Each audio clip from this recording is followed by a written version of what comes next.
You take it off the You side gotta of the press leg. your little button under there. You'll see it's on the still on there. Oh, on the side. There we go. Yeah, you got it. It's green. Push till it's green. You'll see green somewhere. There it goes. It's on the side.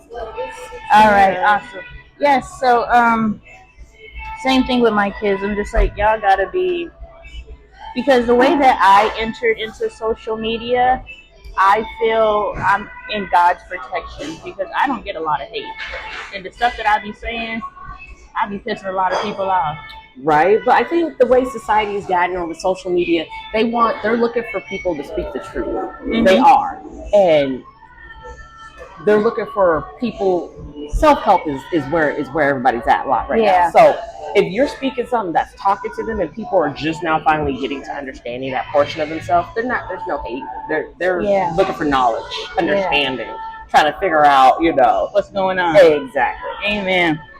Well, I'm Lonnie. Nice to meet you in person, my friend. How you doing? Good. Good. How do you say your name? Zunika. Zunika. All right. Yeah, I was like, see, I work in IT too much, so everything, I was like, yeah, I just type everything. It's a lot quicker. Oh, yeah. Because I write, but I'm like, my writing turns almost into cursive. Yeah. I don't be lifting my hand. I'm like, okay, wait, I gotta go back and try to read that. I do a combination of the two, and whenever I'm trying to read, I'm like, I don't even know what the hell I wrote. You have to like context clues like a mug. Like, well, this says this and this says this. So like, if I type it, even if I can jot notes if I want to later, if I print it out and stuff, I'm like, it works better for me nowadays. Talk to text or speech, I'm like, yeah, that works a lot better than. Amen. All right, sis. So we are here to heal your life. But whatever you would like to focus on, it's gonna be a journey. It really is. I'm happy you're willing to go on the journey. I got a lot of baggage. Well, so many people say they want help, but won't even take the step to show up. Thank you. That is that. Well, see, that's the thing I've been working on, trying to find what will work for me, and that's where the struggle's been. So I was like, I've had like 3 different therapists. One was like a family therapist when I was like early 20s, which was fine because I have a lot of unresolved issues when it came to my parents and childhood stuff. So that kind of helped crack the surface of some of that and heal some of that area, open me up a little bit more for that. And then the next therapist was more of a relationship therapist because I had a very toxic on and off relationship for like, I don't even say it's 10 years because we were off more than on. We were only like 4 years on, really, but I'm like, we were high school sweethearts. And it spanned all the way until I was like 25, 26. I'm trying to stop my daughter in that cycle now. I'm like, sis, learn from our mistakes. Thank you. I'm like, look, you don't know what you want when you're that young. Take the time to get to know. If you do, like, if you communicate well enough, I have friends that were from high school that are still married. But I'm like, their communication has to be really good. You have to be really open with each other for it to work. If at least one of you don't know yourselves well enough, it's not going to work because either the communication is going to fall flat or they don't know what they want, so they're not telling you what they want, and then it's never going to work out. It really won't. No. Say a word. Also, I'm like, no, I've been there. But see, the relationship was toxic so much because he was more of a narcissist. So it was tearing me down more emotionally that I became more of someone I didn't even recognize in myself. So it was like after I got out of that, even my next relationship was more of like a rebound because I was still dealing with the turmoil of the emotions from that relationship. It was like, I'm emotionally unavailable. Really, I was like, it took probably a good 3 years at least before I felt like I was actually ready to like manifest what I really wanted in a relationship. And because I work all the time, I had at that time doing like 3 jobs. I'm like, I'm not gonna meet nobody organically. And when your mother keeps trying to date you to like UPS man or post office man, I was like, look, okay, eHarmony, one of these dating sites to see what you can find out here. No, and I was like, I did find somebody at eHarmony, but we didn't seem to be quite on the same page. And it was like, things were okay, but it was like I ended up getting a job and he ended up getting he didn't end up getting the promotion he was looking for. So I kind of run into that dilemma too because I make more than most men will. I'm like, so then I have that aspect of you have to find a man that's okay with a woman that makes more. And I'm like, so that's struggle number 1. And then when you have kids coming in, that's struggle number 2. And at that time, I still wanted more kids. So finding a man that's 30s, 40s that actually wants more kids or wants kids at all, I was like, I was batting 1,000. So at the point of when I met my fiance, I wasn't even actually looking. I went on Facebook dating because my friend was on there, and I was like, it's just another dating site. You know, Yeah. I was on there for like 3 weeks or so when I met him, but I was like, I didn't think it would amount to anything because I was like, I'm really not even actually looking because I'm like, I don't expect to find anything. But that's when you're not expecting. Yeah. Exactly. So it was like, okay. But between, he has a total of 8 kids prior to R2. He has like 3 different exes, which is not bad. It's not like one kid. No judgment. I'm just looking at child support. I'm like, no, they're all grown. It's almost like, see, that's what I was like before. I was like, praise the Lord. Thank you. His youngest was in high school, and he had full custody of him. So I was like, oh, okay, we good. Then that's okay. All right. We ain't got to worry about it. Okay, all these other. Yes, because that check, by the time it makes you, here's your $1, babe. Pretty much. Like, but see, that's kind of the struggle too, because he's a single dad, he kind of works. He does landscaping, so he does mostly cash business and whatnot. And I'm like, okay, yeah, I work corporate. We're in 2 different areas here, but I'm like, yeah, but I'm like, I'm a workaholic. I'm comfortable with work. With personal life is my struggle because that needs emotion. But I'm like, I understand men so well because my father, who I'm so much like, Oh, yeah. I'm like, but then I work with men. I'm like, I understand men, but I'm like, the problem is he don't understand me as well because I'm like, I tell him, I'm like, just say, like, I work in IT, so if you write instructions, I read them and I follow them. Like explain it 1, thoroughly. 2, 3, yes. Thank you. I'm like, you want me to read in between the lines. I have to be intuitive. There has to be predictive text. Like, I have to be like, oh, so are you going to need this coming up? But then you're not intuitive when it comes to me. And you want me to, like, I'm not at work. This is not going to be a 1, 2. If you want me to be intuitive with you, you sometimes got to be intuitive with me. I shouldn't have to, like, literally write it all out to a T when you don't expect me to do that with you. How long have you guys been together? A little bit over 3 years. But that was our relationship moved kind of very quickly. But we were very open in our discussions going into what we were looking for. So it wasn't like anything was unexpected. Yeah. It wasn't like, oh, no, it was like, okay, I want another kid. You're willing to have more kids. Yeah. You know, we're like, okay, it was like, we both want to get married. We both see a future here. Yeah. The communication was pretty open in the beginning that it was like, okay, we're on the same page. We're both kind of looking for the same thing. Because I was pregnant within probably 2 months of us dating. But it was like we were on that same understanding. I was tracking my cycle. So it was like if I wasn't going to, we would have avoided a little bit more. So it was like, okay. But I'm like, we knew going in what we were both going for. But it was like, maybe we could have took a little bit more time of enjoying the dating stage, doing some things together. Because there wasn't a lot of that before I got pregnant. Because once you're pregnant, then it's like, I was tired. Yeah. I was working. Oh, yeah. We already had, kids later on. So it was like, our time together kind of then was already struggling from the beginning because he lived in Apache and I lived all the way out here. So he was driving like an hour one way to come see me and he would have to come out here in the evening time. So I'm like, now that's disrupting my sleep and I have to get up at like 5:30, 5 a.m. in the morning to start work before I take my daughter to school. And we had to make it try to work. And I'm like, once you get to a certain part of the pregnancy, I'm like, look, I need sleep. I can't, I gotta sleep. Like my body's like, cause I'm sleeping for 2. Yeah. So it's like, it's not really an option. You come over, I'm gonna fall asleep on you. I'm sorry. Yeah. It's late.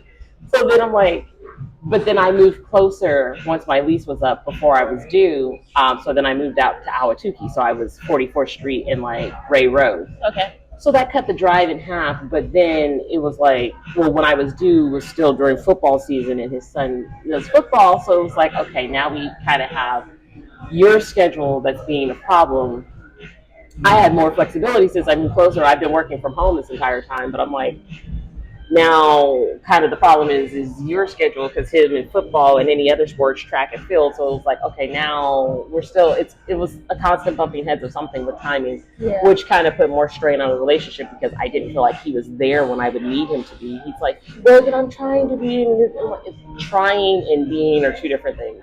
And I'm like, I can't, I could be a little frustrated and upset about it because you're not managing your time well enough.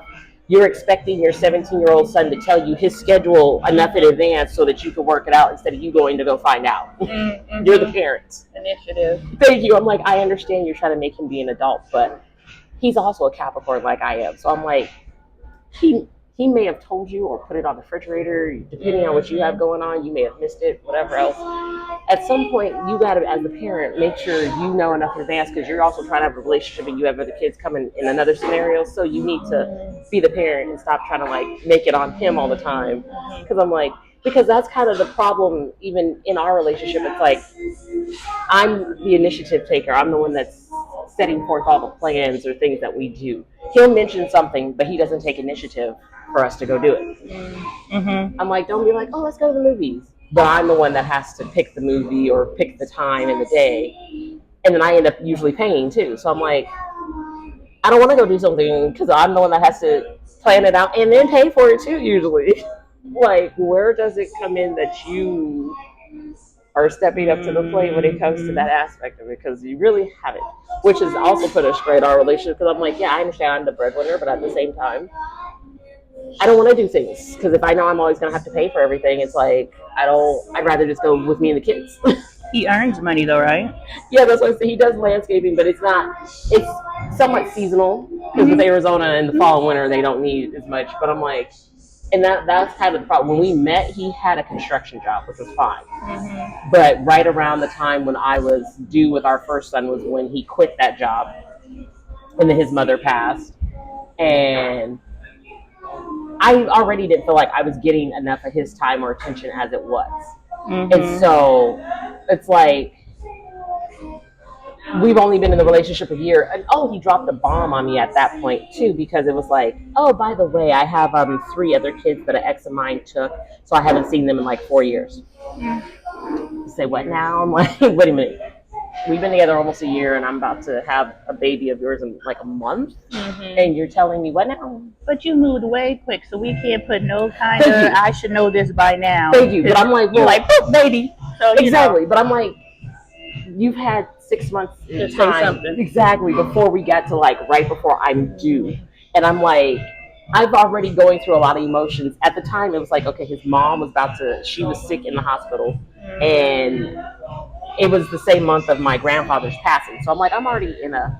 So is the level of importance, do you think, because they're out of sight, out of mind, maybe he's just focused on what's on the plate now? No. And oh, by the way type situation? No, it was like if he had said something sooner, it would have possibly made a bigger difference because those 3 kids are heavy on him. That he hasn't seen them in like 4 or 5 years at least. And it was like, if he had said something sooner, it was like, okay, maybe we could have worked on getting you a lawyer because it was like his ex just took them. And his mom assisted her in taking his children away from him. Okay. So it was like, if you had said something sooner, then, when I've had money, we could have gotten a lawyer or started this process instead of, you've waited now almost a year into this to say something about it. And I'm like, and now it feels like you didn't give me much of a choice. Because it was like, if you had said it sooner, I'm like, there's been a lot of communication. We were very open in the beginning. I understand 2 months in may have been a little soon, but I'm like, there's been plenty of opportunities before now, a year in, that you could have said something. Agreed. Knowing that I was pregnant, so that meant we were going to be in each other's lives permanently. Yeah. Exactly. So it was like, why would you have waited that long to like want to throw that? And that's a big bomb kind of in there. What did he say? Well, also, it was one of those, we didn't even really have a discussion about it because it was like at the timing, he told me he ended up having to go to Washington because his mom was sick. And she passed within a couple days after that. And then it was the anniversary of my grandfather's passing. So I'm like, there was already a lot of emotions circling. So it was like, we couldn't even have a conversation about that. And it was Valentine's Day pretty much at that time too. So it was like, too much going on, and I was due like 2 weeks later because I was due February 28th, and I'm like, so you're telling me this? I don't need this extra like emotional stress right now. Why would you do that? Yeah. It was like, I can't even process. Like, I didn't have time to process because I'm like, well, I have to worry about this baby, make sure the house is ready. Like, I don't have time to focus on this information you've just given me fully. Yeah. Because there's too much other moving pieces. I still have to get my daughter to school and everything else. I'm working 2 full-time jobs, and I have to get the paperwork and everything done for my maternity leave. Are these 3 adults? No. Okay, these are the only 3 that are under 18. They're about my daughter's age. So one is about my daughter's age, and one is probably, 2 of them are like 14, 15. They're teenagers. So they're close to adult age. But it was like, will that make a difference? Because once you actually get partial custody or whatever, then they're gonna, need to come down here and see dad. But the place you have is not big enough. You have a 2-bedroom apartment, and that's 3 kids. Yeah. But I'm like, he hasn't talked to them since they've been taken. So he kind of has to rebuild that relationship anyways when it comes to them. There's a lot of pieces when it comes to that in general. So it's like, that's a big hole, black hole. In part of your life that you have to, because you don't only have to deal with, okay, this is dad's fiance or wife. You also have to deal with the fact that they don't really have a relationship with their father, so they're already throwing energy at their dad, and now they're going to throw energy at you, and somehow you have to figure out how to navigate that. Exactly. I'm like, once you do finally get in contact with them, it's going to be a lot of emotions. Yeah. And I'm like, so, okay. But I'm like, and then, so it was like, he went and saw his mom, and like, at that point, our communication already had some strain on it a little bit anyways. So I had reached out to a male friend I previously worked with on Facebook just for conversation. It wasn't like we met or anything else. Mm-hmm. Nothing happened. It was like a hi was all I had said. Yeah. And somehow he got into my Facebook Messenger. He claims that it just popped up on his tablet. I'm like, right. I'm too tech savvy for that to happen. Right? Thank you. I was like, right. Okay. Yeah. But I'm like, he's like, so who's this that you're messaging? I'm like, you saw it was one message. It was a hi. Mm-hmm. He's like, well, there could have been other messages that deleted. Why would I delete it? Yes. But who am I? What paper trail? You're not even supposed to see this. Thank you. So it was like, well, you guys could have. What was there? I'm pregnant. Why am I? It was a conversation. It was a hi, and that was it. He didn't even respond. Yeah. So I understand he's had previous relationships where his exes had cheated on him or whatever else. I'm like, I'm not him. Mm-hmm. And you see what's there. Yeah. I'm not denying anything, but there's nothing there. You're wanting to create something. Yeah. And it's nothing there. Did he release the energy of that, or he still holds on to something of that? He finally just released it because he had to do a DNA test on our second child. Mm-hmm. He wanted to do one on our first, but he doesn't feel he needs it now that he did it on the second, and it's his kid. And I'm like, who do you think I'd be screwing? Why? I have a kid and I have 2 with you, so why would I? Because we're not having sex? It's because I don't feel like having sex. We have too much emotional shit going on. I don't feel like having sex most of the time. Say it and say it twice. Say it and say it twice. I've said it, and this Negro still thinks that I'm like, he's like, well, I'm like, I'm not fucking anyone. If I'm not fucking you, why do I have to be fucking somebody else? Yeah. I'm not having sex at all. I'm not in the mood. Like, in order to give my body, it's an emotional thing. Want to give my body to Exactly. I'm like, I'm too emotionally stressed out between you and the kids and everything else going on. Why would I want to have sex? Yeah. And I'm like, you don't seem to understand it. He's like, well, when I've tried to touch you, okay, you don't typically always touch me anymore because we've kind of like grown physically more apart. Because I'm like, I don't feel like you come over and you spend time with the kids, and it gives me time to actually clean and do things around the house I can't do because they're always up under me. Other than that, we might go on a date on a rare occasion, but other than that, like, our physical relationship has not been there in over a year. Like, when I got pregnant with our second, I was on the verge of being like, we just need to call it quits then, when I realized I was pregnant, because I was like, it's not working, because emotionally he's in a lot of pain, and a lot of it has to do with those 3 kids. And that was something that I was going to be like, we're still going to be in each other's lives and whatnot, but I feel like he needed space to kind of work through some of that, because emotionally a part of him is in a really dark place because of that, but he tries to hide it. And I'm like, you're not healing anything. That's not helping anything for you, because emotionally you're not fully available, or emotionally you're not there fully, because your kids are a big part of you. Like, he loves his kids, all his kids dearly. And I'm like, you're a good father, yes, but you were on Facebook dating for what? When you emotionally weren't fully available because you have other things that were going on. What is his motivation overall? Like, is he a go-getter? Is he a just let life happen to you kind of guy? What is he like? Is he actively growing his landscaping business, or is he letting business come to him? Like, what is he energetically?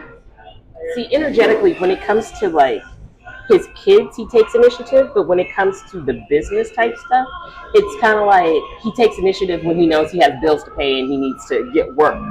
But otherwise, he's kind of just sitting back, chilling. Otherwise, and that's when I'm like, okay, you could have grown it a lot bigger by now, or whatever else. Like, he made business cards last year, but he didn't do much with that. He gave them out to people that were nearby, or when he would ride by or drive by. But other than that, it's like you haven't really pushed in that direction. I've gotten a promotion since we've begun together. I started a second new job. So what was it? After I had our first son in 2023, I think it was, yeah. Beginning of 2023, I lost my second job. Well, I got another second job by like June or July. So I've gotten a promotion at my one job. I've been there almost 6 years. But it's like, he's, yeah, my biggest cheerleader, but I'm like, I don't see you taking any initiative to do more, either to grow your business or go get, a well-paying job. Like, he keeps looking for well-paying jobs up in Alaska that he can do, like, he can go up there for a month, yes, and come back and, on and off because he'll make enough money. And I'm like, yeah. That's an idea, but that's not practical. Thank you. I'm like, and I don't see you really doing much to go that route because you're not finding the right job. Like, I understand it took me 5-6 months to find another second job, so I know it takes time to find a job that you fit for it. But I'm like, just looking and all this is not cutting it because you're not bringing in, like, you're getting government assistance because you're not bringing in enough income for your household. Which is why we kind of had held off on getting married until his son went off to college because I made too much. That would have messed with scholarship money for his son all the way around because I made 150, 175K. That puts you way upper middle class. So he's not going to get any of those scholarships. Like, I had that issue when I went to college that no matter what I applied for, because my parents were middle class, I couldn't get most of those because they made too much. Yeah. So I'm like, I understand that concept, and he's like right there at the finish line. I'm not gonna like derail him. Like, we can wait. That's not an issue to me because I know where we're headed with this. So it's not like it has to be done this second. That has a little bit more importance to me than a piece of paper. Yeah, we still gotta move the same way. Exactly. So when I asked you about his ambition in relation to career, you paralleled it to your ambition in career. So just be mindful of that. He's like, so this is what he has done, or this is what he hasn't done. But this is what I've done. So it's not me versus you energy, even though I know he said that himself because he's like I feel like I feel like you're like battling against me. I'm like, it's not that I'm trying to. It's just kind of how I've been pushed to like strive to do more. Yeah. I don't want to sit stagnant but he hasn't, and this is who you chose. Right? But that was that's interesting because it's like he's not stagnant when it comes to the emotional side and when it comes to the kids and all that, which is easy. That's what he wants to do. He doesn't want to work. And that's what I feel. I'm like, I don't feel like you really want to work because if you did, you would be doing more to do that. Or I think potentially he has chosen a career that he has the freedom that he potentially desires. It has the earnability. It has, like, landscaping is a lucrative career for those who know how to work it. So I think he probably, especially since he's looking off in Alaska, he's looking for a big payout. And so he chose a career. Like, if he goes and gets a job, he has a salary, which means they put a cap on what he's able to earn. But in the landscaping business, he's able to set his own income, but in that he has to go out and get it. And he doesn't have that go out and get it spirit because he doesn't want to work. And it's not that he doesn't want to work, he hasn't found something he's passionate about. Exactly, kind of. He's passionate about being a teacher. So he started getting his college degree, and so he just has a few credits left to finish. He really wants to be a teacher, but he knows here in Arizona they don't pay teachers well. So it's not like he's pushing that because he doesn't want to start that process. And he was like, well, he looked at New Mexico. That's where his son's going to college at. He's like, well, they pay the teachers good there, but then he looked at the cost of living. It's a lot less in New Mexico. I'm like, So he keeps trying to leave the state. mm-hmm. Are you leaving the state with him? Nope. Which is why he kind of ended up changing his mind, because he was kind of basing moving to New Mexico off of my income. And I'm like, you can't just spring this on me and think I'm going to move this year. Yeah. Like, I was like, I need a year, like, because I'm about to put my daughter in, like, a private school to help her with her ADHD and everything else.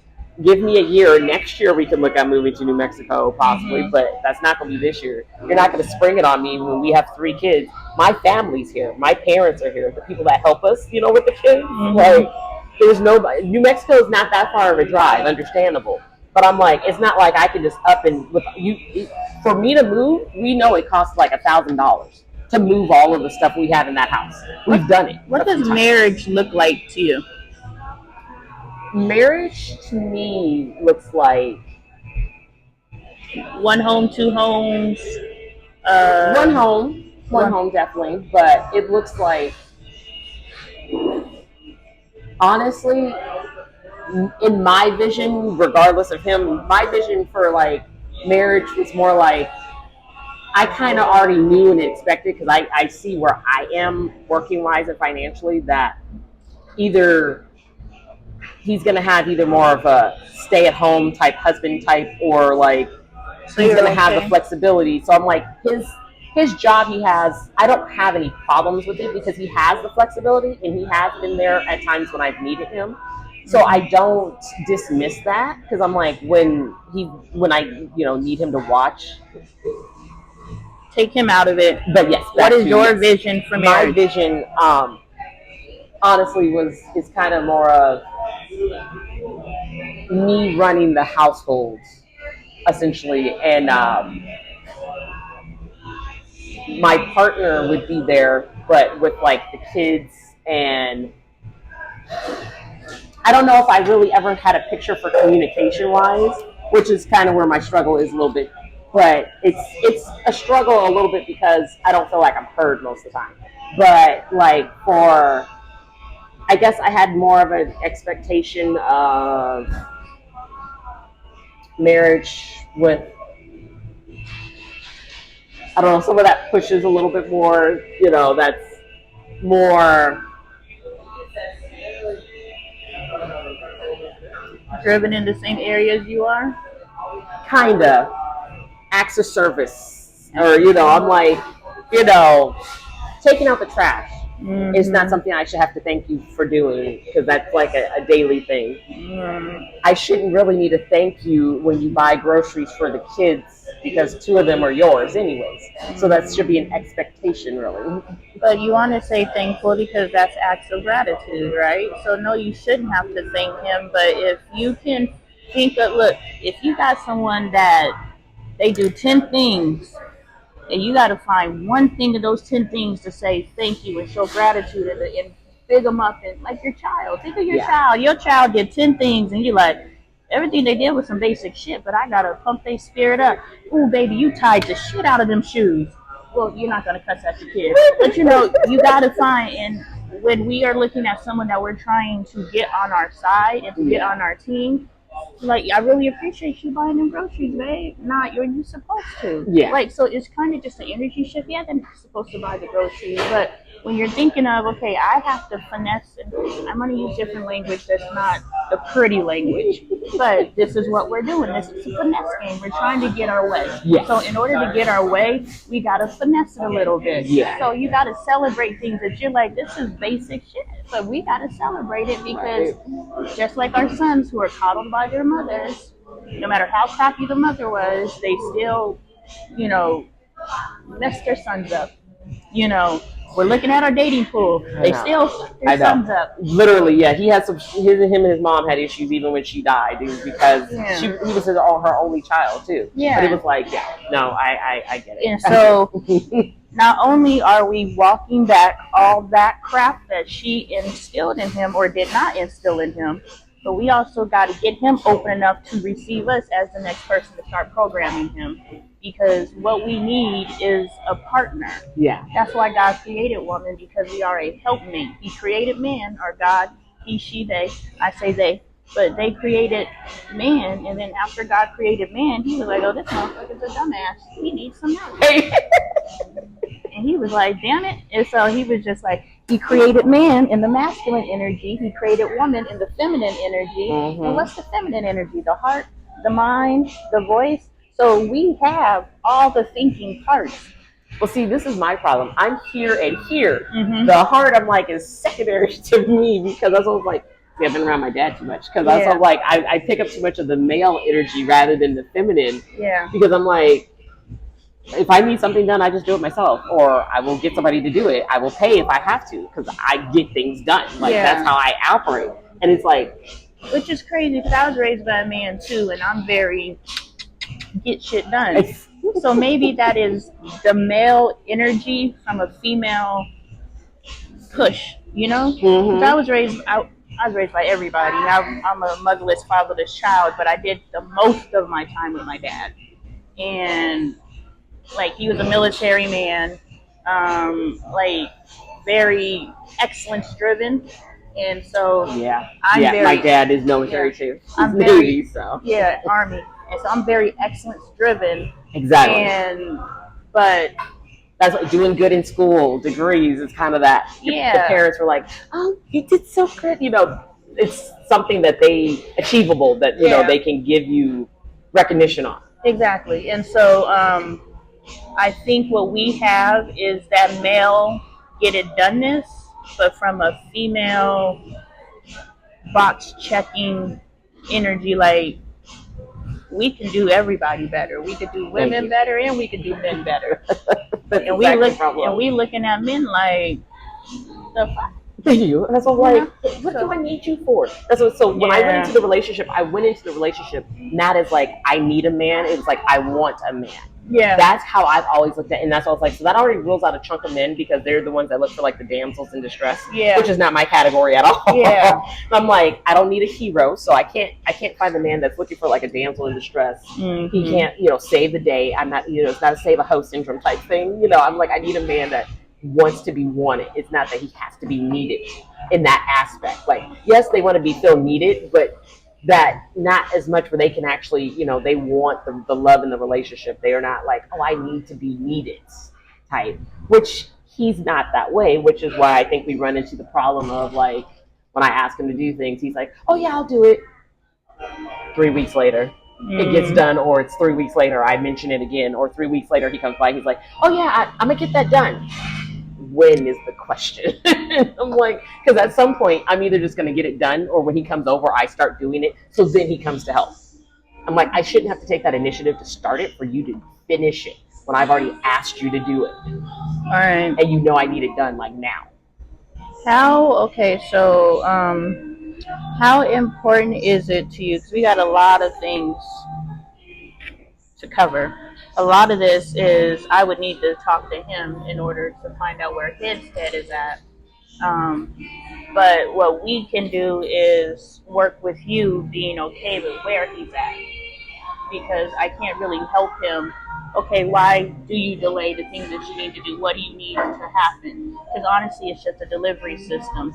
Sitting down and asking the questions in a way to actually get answers and working together. Okay, this is what you need in order. Okay, what are the consequences? Are the repercussions of you not handling? Okay, you need three weeks. I had the same conversation with my son. I was like, okay, I understand you're not going to jump up when I ask you to do something. What is the expected time frame that you need? 20 minutes? Okay, so I know that if I ask you to do something and it's not done within 20 minutes, that means you're not doing it. That is what that signal is sending to me. I did have that kind of conversation with my daughter because I'd be like, can you do? She's like, I'm going. I'm like, my going is like within a minute or two of me saying it. If you need like 5 minutes, then okay, we need to kind of like get that verbal understanding. So when I ask it, then if you don't get up right away, I'm not about ready to get on you because you ain't started yet. Yeah, so I have these are my definition cards. So as we go through, me and my husband and my family, we do our work. And I was like, okay, you need to take accountability. Well, what does accountability actually look like? Mm-hmm. So now we have our own personal definition of what accountability looks like. Okay. So that now when I tell your ass to get up and do something, when I say get up and do something, what does that mean to you? What is your time frame so I understand? Right. So I'm not expecting you to move in my time, but I am expecting you to move. So what does that look like? And they'll say 20 minutes. But I think that's a little too long. How about 15? 15 works for you? Okay, so when I tell you to get up and move, I expect it done in 15 minutes. That way I don't feel like you're being disrespectful, and you know what my expectations are. So that way they get to move in their time, but they're doing what you want. So that is a form of compromise that you're doing with yourself and your children. See, and I think I'm kind of that way with him, but I'm always compromising because I'm like, I know he doesn't do it right away, but then it's like, if I don't keep pushing it, he just lets it go by the wayside. So it's like, I know you don't do it right away, so I'm giving you tasks that I can take longer for you to get done. Why are you in this relationship? Because you ain't said nothing that I'm like, sis, you got a good one. Why are you here besides the kids? When we first started, it was. I'm gonna let you go back, but I want to know today in 2024, June, whatever it is, 27th. I want to know why you're with this man. At this point, that's why I was like, at this point, we're kind of living separate lives except for the kids. Exactly.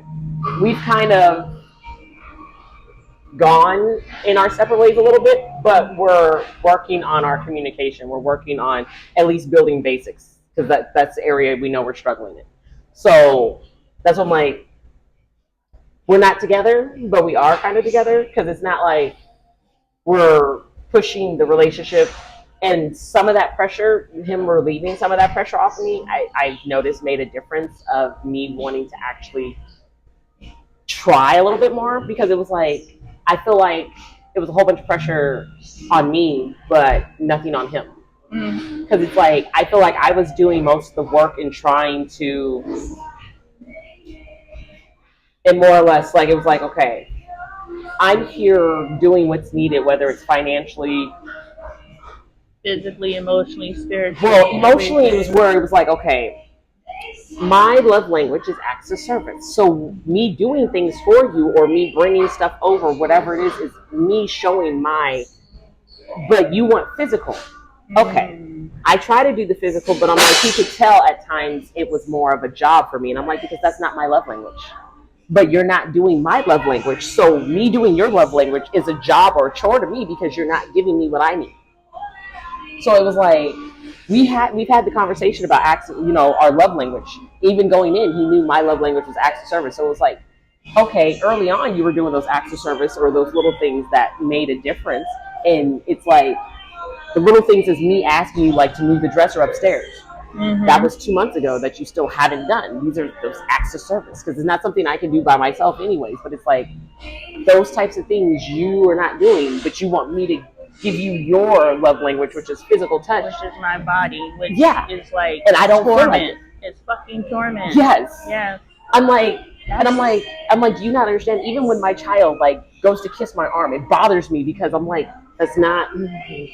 There's certain times I'm like, when she does it, when it's like she does it when I'm just sitting there not doing anything, it'll bother me because I'm like, what are you?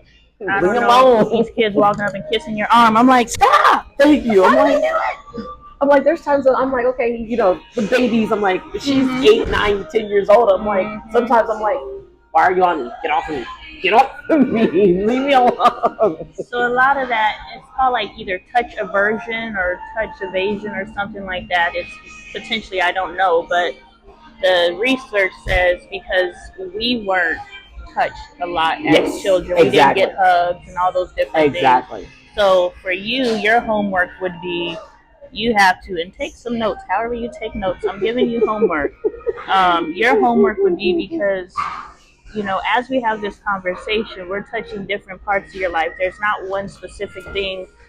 Like, as you talk, I'm like, okay, here's something, here's something, here's something. Yeah. So with your expectations of your children, because the thing is, you're raising the next generation of you. Exactly, yeah. And so you want to make sure the things that you have obstacles, you remove those obstacles for your children through demonstration. Exactly. So, yes, I don't like, my skin used to crawl when people touched me because I hated it. I would be like 10, 9, 8, 7, 6.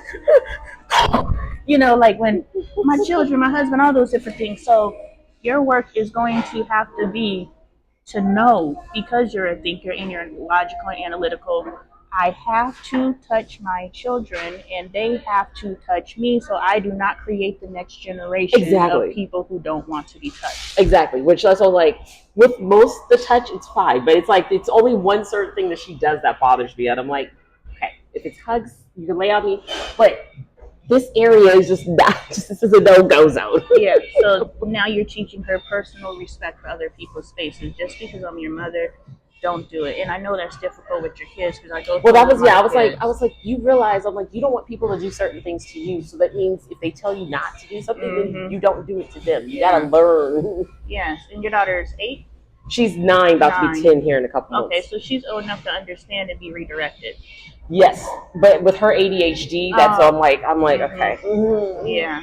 So we have to figure out how to, like mental health and all those different things. Yeah. I don't know how to necessarily navigate those. That's an area we're working on with her right now. That's a whole nother box. Exactly. But, you know, we have to make sure that we're not saying, well, they're this, so that's why. Because now we've allowed a limitation to enter the space. And the truth is, we're only limited by what we choose to be limited by. Exactly. And I've had to, I'm like, I pay attention to her because I'm like, you're not, and I tell her, I'm like, you're not dumb, and you know that. Yeah. We know you're not dumb. So don't play that. Yeah. Like, and don't use your ADHD as an excuse. Yeah. Because sometimes, in some instances, understandable. But I'm like, there's times when you know exactly what you're doing, your ADHD has nothing to do with it. Yeah. So we're not allowed to use crutches anymore. Exactly. All right, so I got some questions of what you said to me, but I also want to get to your notes. So I'm just going to ask questions and sort through some of the stuff that we talked about. He's passionate about teaching. For you, how important to you is the money that your spouse brings in? On a scale of 1 to 100, what percentages of my partner needs to meet me? I'm okay with my partner bringing in less. He needs to make more. Where are you at with that? Not with him. No, in general. So that's a funny thing, because before dating him, I would have been like, oh, like 25%. Now, seeing how this relationship has been and everything, I'm like, at least they need to be like halfway to what I'm making, because I'm like, that doesn't work. If we can't like do things as a family half the time, and I don't have to worry about having to pull out my wallet to pay for it. Like, so you want us to be a together, but together is not if I'm the one paying for most of the things that we do as a family. So it's not an earning thing, it's a willingness to open the wallet. Because in some cases, my case, I make way less than my husband, but I still pay for things. So it's not who makes more, it's I don't care.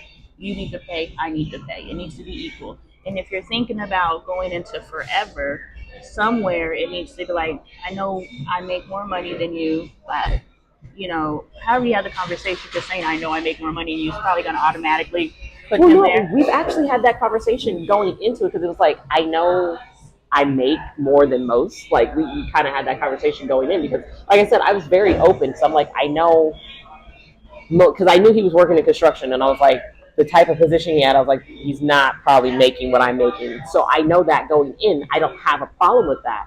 But the problem is if when it comes to the home life, if it's, you know, you come to me with the issues, or not issues, the bills or things that need to be taken care of, and I'm helping support your half, but then you're like, oh, you can come to me and ask, but you tell me all the time about what bills you have that are not being paid, or things that you're stressed about bill-wise. So I'm like, how am I going to come to you and ask for assistance on bills, knowing that you have other stuff that you still need to take care of?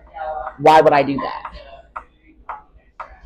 And I'm like, because I feel like that's more of a burden. That's not, because that's just putting us in this circle. If I'm going to be like, come to you and ask you. I love you, sis. And I know we just met, but this does not seem like an even match for you. None of my relationships ever have been, is the problem. But you deserve And we have to figure out how. Now, look, He's been the closest. We gonna make this man work, but you gonna have to change some stuff. You gonna have to. But look, you came in the game a black woman, so you already know what the black woman expectations are of these men who are not being raised to satisfy our expectations, which is fucking wild. Black women are raising black men who aren't fulfilling the expectations of the men that we desire, which is really weird. But I'm not gonna go down that rabbit hole. But you got to make do with what you got. So now we got to figure out how to make do with what you got. So we don't have a 50-50 relationship. That's off the table. It really isn't. But it's not he earns 50% of the income. He needs to carry 50% of the weight. Yes. So exactly. He needs to carry. Does he budget? He does. He's a better budgeter than I am, probably. All right, so within that budget, there needs to be a date night budget, or whatever y'all's entertainment. There needs to be a pull into that. And even if he's able to pay for one of your dates, he needs to pay for that one date fully. So that needs to be within his budget. What does one date look like? Your ideal date? Because the reason why you guys are just milling around each other is because you guys are not feeding into each other. Yeah. And so now we got to figure out how to start feeding into each other. And one of those things are you need to pay for something. Yeah. And so now we got to figure out, okay, what is he paying for? Is he paying for date night? Is he paying for, he buys food for the kids. So he's helping with the grocery bill for his children. So he buys food. He brings my daughter and all the kids' toys and stuff. Like just yesterday he was talking about getting her something. I'm like, well, you don't have to get her something. He's like, but I want to. I'm like, I don't want him to feel like he has to like buy toys, for them. But I'm like, that's why I said when it comes to the kids. But that's not filling, as I say, your love bucket. Thank you. Exactly. It's not at all. It's not. So he needs to feed into you. Do you like flowers? This is where we've had a disconnect. Because he buys me flowers sometimes, and I show him appreciation for it because it's not something I typically want, but I know it's one of his ways of showing. So, but like he'll buy me like a fake rose because they don't die. But I'm like, because I've told him like roses die so easily or flowers die easily, so I've never been big on like flowers. And it was like, so he'll buy me flowers sometimes. So what is your thing? Like if my husband shows up with the Reese's, I'm like, okay, he was thinking about me. Like, what is your thing? Well, I have dietary restrictions, which make it hard because I love chocolate and I love Reese's, but I can't have chocolate. Yeah. My body hates chocolate. Yeah. I have a chocolate sensitivity, so I can't even have chocolate. Yeah. It has to be white chocolate at this point if he does. So it's like, my dietary issues, I would say, is already a problem in itself because I don't feel like he'll do kind of like a dietary change for his working out and routine and whatnot, but it's like, so a lot of sometimes when he cooks, it's not like it's against what I eat or anything else. So how he cooks is for the most part fine, but it's like some of the things he cooks I wouldn't typically eat.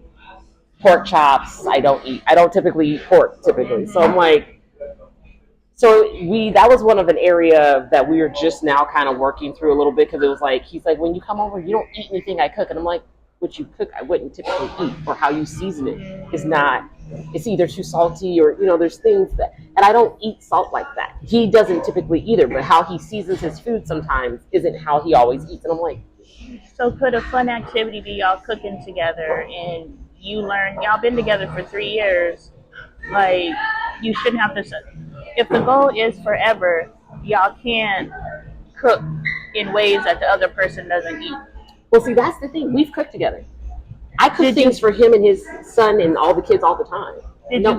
Did you cook to learn and to lean? Like, this is an activity. This is going to be a date night. He buys the groceries. And then either in his kitchen or your kitchen, y'all cook together. We've done Thanksgiving. So he cooked the turkey and I helped cook the sides. Like, we cooked in the kitchen together. Like, we don't have a problem actually cooking in the kitchen together. What was the energy of it? Because this is more of an expression of the love language. Yours is acts of service, right? Where are we at? Since we're building to, we don't care what has been done. And we may do, there's only so much stuff that we could do in under the moon, right? we cook. There's only so much shit we can do. We get flowers, and there's so much. So how can we change the energy of it? Yeah, my energy is not usually in a good place because I'm usually irritated, agitated. So what I usually have to do is I change my energy though, anyways, because he'd be like, "What's wrong?" I'd be like, "Nothing," because now's not the time to discuss it. We're trying to have a good day, so I have to change my energy anyways, because like he likes to come into the kitchen and it has to be like clean for him to cook. Okay, so that means I have to go in and clean my kitchen fully before he comes in because he likes to move stuff around and I won't find it where he likes to put things. So I literally have to go in there beforehand and clean the kitchen and everything else. So I'm like, it's work to me. I like to cook. Cook is fun to me. That's a passion of mine, something I like to do. Because I had to retrain myself with cooking with my dietary restrictions and changing how I eat anyways. So I cook I have expanded how I cook to cook things that he likes or cook things so that he enjoys. But when I come over his, it's not like he's cooking things specifically that I would prefer. So then this roots back to acts of service and consideration. He's not taking you into consideration in a way that he can show an act of service. That's your love language, right? Exactly, yes. The way that he can show an act of service is taking you into consideration within your dietary life, something so basic that he can do to show you that I see you. Exactly. And he's not. Exactly. That has been one of the biggest issues. And that's also like when it came to food, that was probably one of the biggest areas that kind of like drew us apart even more. Because it's like the few times that he has cooked something I wanted. So I like steak. He knows I like my steak medium well. He doesn't like steak that's pink, so he will cook the steaks well done. We have a preference difference on how we like our steak. When I cook his steak, I make sure it's always well done. That's yours. But you can't simply cook something how I would prefer. He doesn't like onions in his food unless it's cooked onions. So I make sure his portion doesn't have that in it if it's not cooked onions. These are the considerations. Like, I know you have preferences. You know I have preferences. And you see I cook how you prefer when you're coming over to eat. When you know I'm coming over and you are cooking something, you do not cook it in any way of a preferred method of mine at all. In no way, shape, or form. Alright, so... And it's like, all you have, even if it was just a small portion, it doesn't even have to be the whole thing, just a small portion because you know how I typically might eat. Alright, so an error that people, but I'll identify women, an error that we do is we look at people and we say, this is what I do for them. Why can't they show up this way? Well, we have to understand people's limitations. So that's just a space of understanding, right? You're gonna wipe this table down different than I wipe this table down, and it's not an attack on you because I didn't wipe it down the way that you wipe it down. Right. We just wipe the table down differently. Yeah. So we have to accept that we have those differences. In that, everything that you have said to me on this piece of paper and in conversation is an expression of acts of service. Everything you do, you consider others, and you need someone who naturally matches taking you into consideration. Yep. And he does not naturally do that. And so you guys need to be able to communicate in a way that he understands that doing these things that I ask you to do isn't just doing what I ask, you are demonstrating an act of service, which is my love language. So everything that I ask for, underneath it, is an act of service. Yeah. You are... Which I've tried to explain, but apparently he hasn't grasped it fully, because I was like, because I'm like, we've had a discussion, like, I'm like, acts of service. If I'm asking you to do this, I need it done.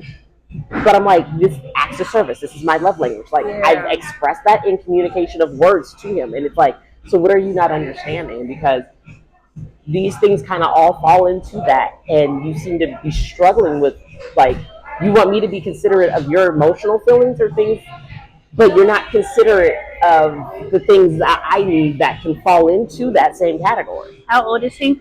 He will be 50 next year. He's 49. Oh, yeah. And that is the other thing that annoys me, because I'm like, I've always dated older. I'm not usually that much older, but I've always dated older because their maturity is more in line with my mentality. And it's like, and you're like 13 years older than me, and we're still struggling with you or not. It's not, that gap is not being bridged in a lot of ways at all. So age doesn't equal maturity, No. but age does equal stuck in their ways. And so he's a baby maker.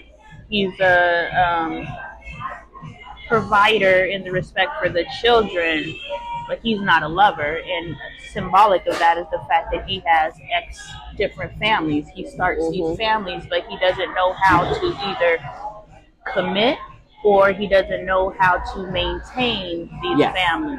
And part of that I think has to do with, so in these previous relationships he was kind of an alcoholic.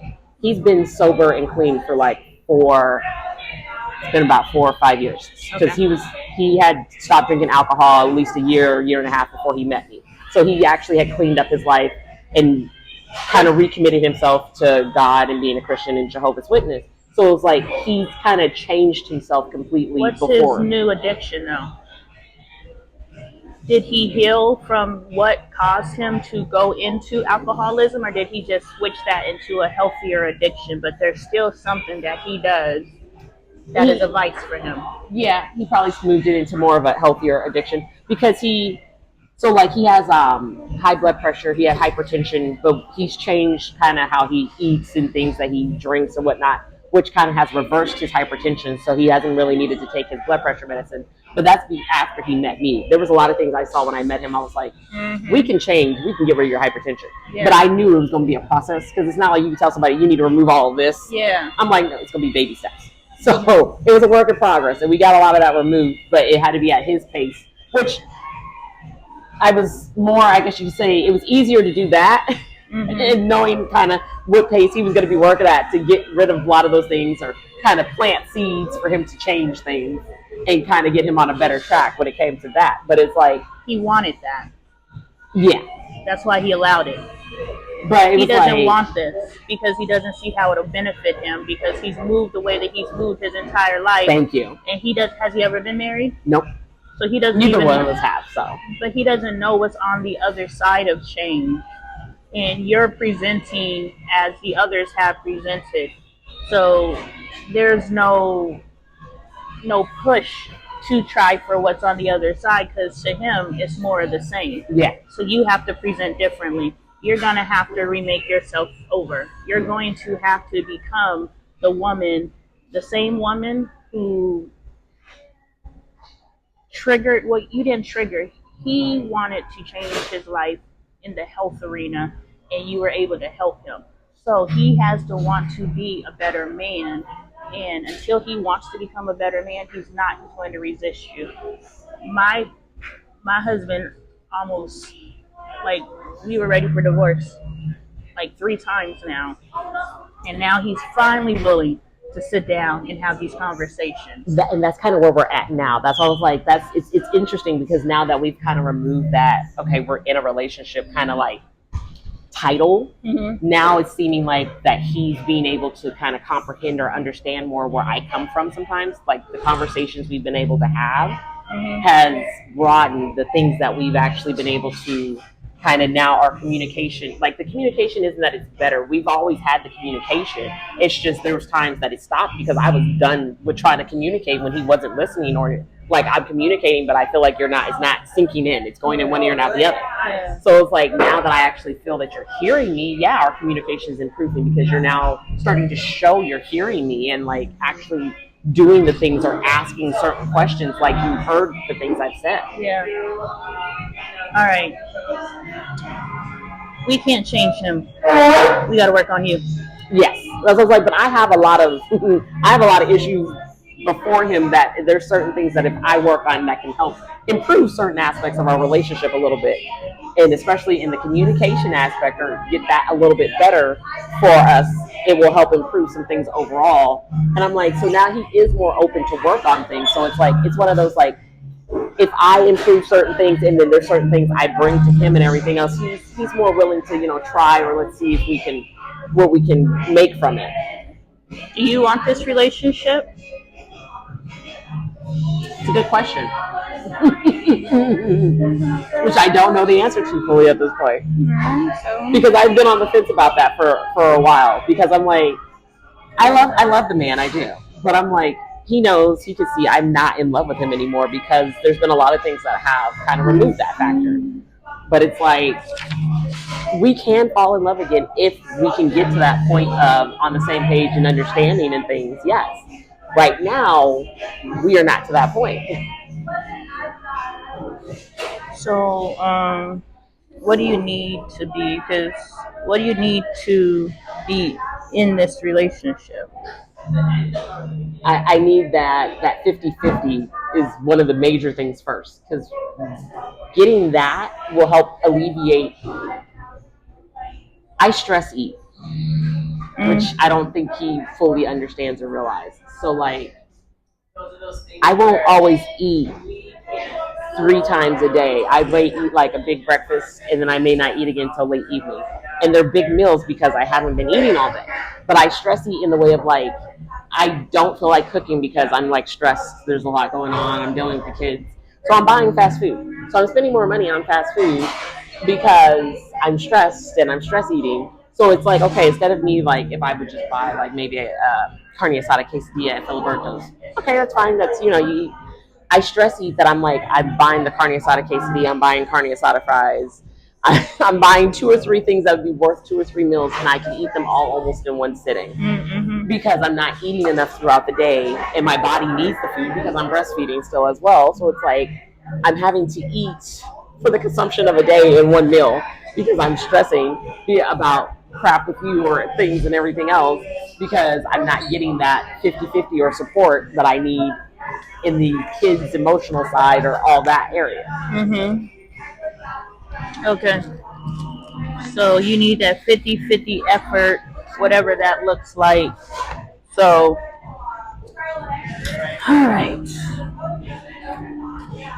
But at the end of the day, we can't do nothing about him until we have him. But because of that relationship, you stress eat, which is something you don't want to do. And no, because it's not good for my body. It's not good. So I'm just thinking the stress eating. I'm not sure if we want to. Because do you think that it's possible for you to choose healthy options for the stress eating? You're aware that you stress eat, so. Oh, I can eat healthy things like tacos, like corn tortillas. It's just the consumption amount, regardless. The amount of whatever it is. Yes, that I'm eating more than one person would in normally in a one meal. Because either I've been I've been active in the day with the kids and I haven't been eating enough throughout the day that my body's like, we're depleted. We need stress manifestation. The body, have you ever fasted?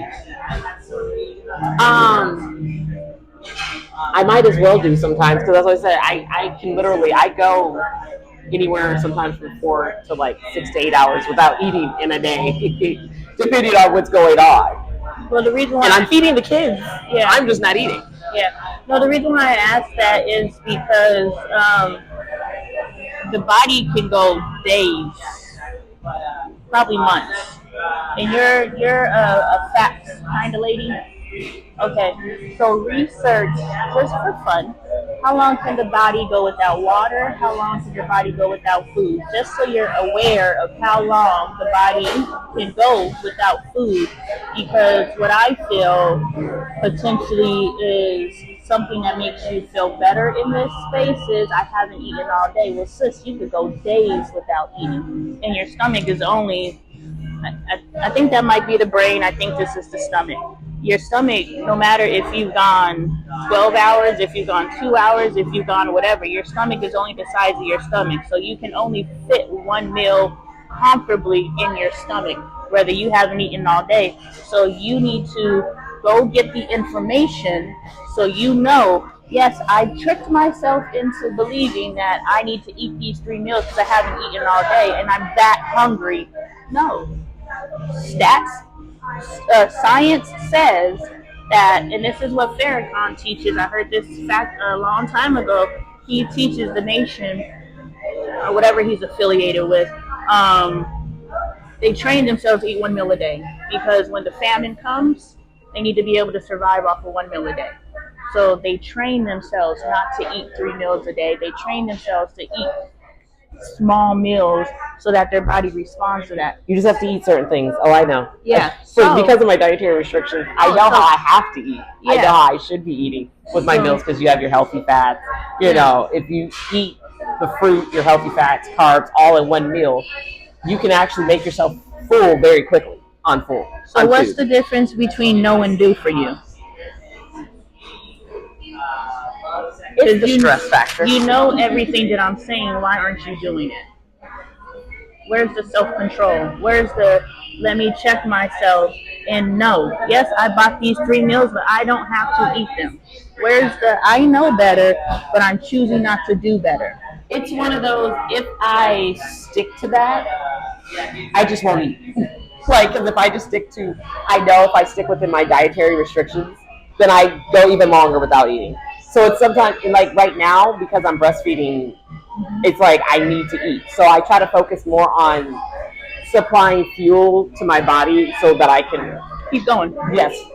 Okay. And so that I'm feeding the baby as well, because I'm like, I would prefer to like just stick to, but I'm like, if I'm not buying the food that I should be eating and I'm not cooking, then I'm not supplying my body with the right nutrients, and then I'm just not eating, and it's not being beneficial, especially with me breastfeeding. So I'm not suggesting to not eat. Please eat, sis. No, that's all I was like. That's been my issue. Like if I follow that path and be like, I need to just be sticking to eating the healthier way, then I just don't eat. Well, no, just when you do, because what you have assigned to stress is, I'm stressed. This is how it manifests. I eat. Yes. So one, we have to figure out how to manage stress. But until we figure out stress management, when I am stressed, is there a way that we can pivot away from eating, because that is self-destruction? And are you choosing self-destruction? You're already stressed, so that energy is fucking you off. Yes. So now you're on top of this stress shit that you're fucking your body off. Now you're eating stuff you're not supposed to eat at volumes you're not supposed to eat. And so now you have to say, at what point am I going to take self-control? Because the stress is self-destruction. The eating is self-destruction because you're not supposed to be eating these things. The overeating is self-destruction. So you're choosing 3 self-destructive behaviors that at sometimes you know what it is, but you're choosing not to do. What is it going to take to trigger in your brain to stop stress eating and manifest your stress differently? Think about it.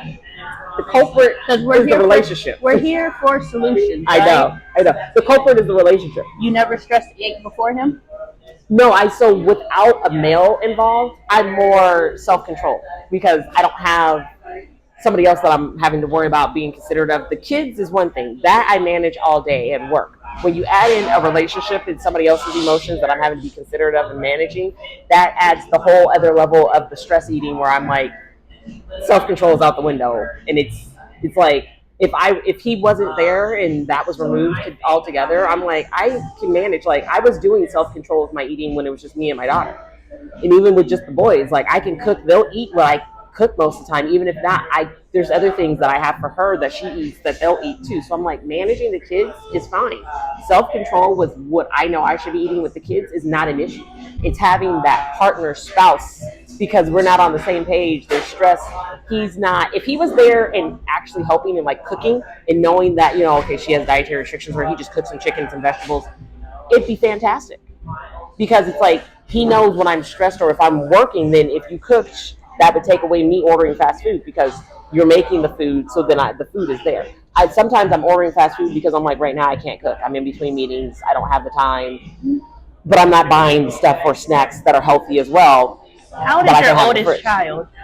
She's 9, so she'll fix her own food. So like she'll fix nuggets for her and my 2-year-old when it's lunchtime or whatnot. So I'm like, I've worked with her enough that, she fixed peanut butter and jelly. When she's hungry, she knows there's the snacks available that she can eat. I'm just thinking of level of maturity. When are you going to start teaching her how to cook?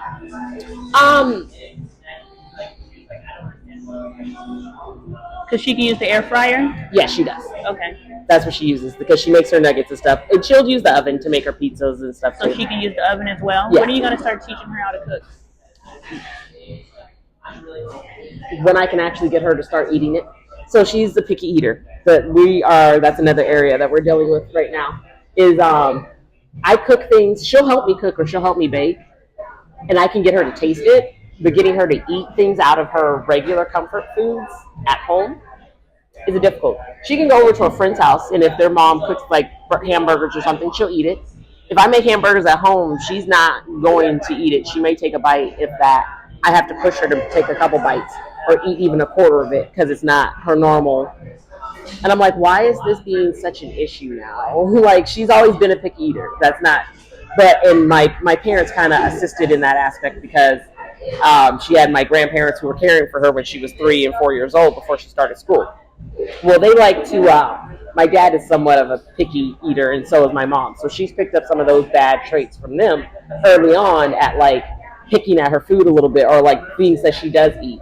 Like if we've got pizza, and if it's reheated the next day, she'll sometimes pick the end of it off because it's a little extra crispy or whatever. I'm like, that's something she picked up from my parents. I'm like, just eat it. It's all the same. Mm-hmm. Like. I'm like, these little things that you picked up, it's from my lovely, your grandparents. You know, I'm like, so she's not as bad as a picky eater as some kids that I've known, but because she tries food, it's just the problem of getting her to actually sit down and eat it as part of her meal. So we've been trying to work with, like, she'll eat nuggets and she'll eat, they have these little, like, broccoli tots. We're trying to add in, like, a little bit of, like, a chicken fried rice. She tried it at school. She liked it. Mm-hmm. Okay, I bought a chicken fried rice. She didn't quite like the one I bought. So I'm like, okay, we'll have to try a different brand. So it's like it's a trial and error with her. But I'm like, she'll eat more things or try more things than a lot of kids would that are picky eaters. So I'm like, it's just getting more incorporated into her diet. So what's your goal with her? Like, are you shaping her to be a wife, a mother, an independent woman who lives by herself and only caters to herself? What is your goal with her? Right now, my goal is for her to get to know herself, to get to learn herself first. That's where we're starting with, because I'm like, she's got to be able to speak up enough to communicate. That's why I'm like, okay, if you don't like something, then I need you to kind of explain to me why. What is it about it that you don't like? So I can better understand, so we can go from there on getting you foods that you do like. Or things self-awareness. That you Exactly. Because I wasn't as self-aware as a child, I'm trying to make sure she's self-aware and that she can speak up for herself always. But do you desire for her to have a family one day? Of course, yes. Okay. So she'll help with her brothers and stuff. So she's learning kind of like how to help with siblings and the babies and feeding them and changing them. So she's learning all kinds of things there. So the reason why I asked that question is, if you're waiting to teach her how to cook when she eats what you cook, well, first we have to figure out, just like you don't eat pork chops, we got to figure out what she will eat and how can we cook it in our home, because your cooking style is clearly not her cooking style, because she won't eat it. Well, what will you eat, so that I can teach you how to prepare food that way. The reason why I bring all of this up is you need help.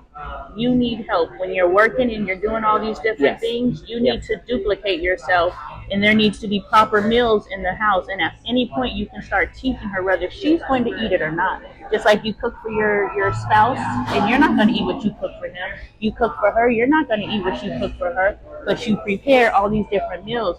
So at some point, you have to start training your daughter. I know you're not going to eat this, but it's time for you to learn how to start cooking, because I need the support. And her love for you, which is going to be an act of service, her love for you, and now we're learning how to cook. And you're teaching me how, oh, Mom, I don't really like this. I like it this way. Okay, well, let's try it. Shit, my way's not the only way. Exactly. And so you want to introduce at whatever age you feel comfortable, because I know she's 9, and I was sitting here, I'm like, okay, what is 9? Because I have a 7-year-old and a 12-year-old, so what is the capacity of a 9-year-old? But start, like, go to the grocery store with her. This will be an assignment. Go to the grocery store with her and say, what do you want to eat? And then we go get the ingredients, and we cook it in a way that aligns with your dietary restrictions and aligns with something that she'll eat. You know, actually, my mom has kind of started that with her, because she'll come over to theirs, and my mom will let her kind of like cook a little bit or whatever. And her and my dad might eat it, but I'm like, yeah, we kind of need to work in that manner. Yeah, so because what we're trying to do is solve a problem for you. Remember, this is all about you. Yes. So, one, we're shaping your daughter to be a head of a household one day. Because when I asked you what marriage is for you, you know, one of the things you said was to be a home manager, which means you want to run your home. And so you're probably raising your daughter so that she's able to run her home as well. You know, and Yeah. in that, she's going to have to cook for her family, and she's going to have to align with different preferentials and all these different things. And so you don't want to consume as much junk in your food, or excuse me, in your home, but you don't have time to cook it. So let's bring your daughter in, age appropriately. What are some things like we can meal prep? So you have all these Yeah, I was like, things. yeah, I was meal prepping for quite a while, and then that was before I had the boys, though. And I was like, it's become harder, and not just that. I've gotten now my tastes have kind of changed. Like if I meal prep, I used to make like 5 or 6 of something at a time. Now I won't even eat all of it if I do. So food is going to waste. So I stopped meal prepping as much because it was like I'm not even eating all of it anymore if I cook it when I do meal prep. Well, meal prepping for me is okay. We have, you know, how you go buy one of those factor things or one of those meals in a box, and you have all the ingredients. So you're like, I have everything's already diced up because you and I were in the kitchen and we diced everything up. You know, and this is a great mother daughter bonding experience, right? You know, and then what I don't cook, so I'm definitely not the person to tell you. Then you do this. I don't cook. That's one of my husband's complaints about me. But you have all the different things. So just like your daughter can whoop whoop whoop, put it in the air fryer, she can whoop whoop whoop and put it in the air fryer because we prep everything. But you're also teaching her. And some of the meals may be nasty as fuck in the beginning because she's learning. But you're creating a support system for yourself, and you're also teaching her how to nurture and care for her family. You know what I'm saying?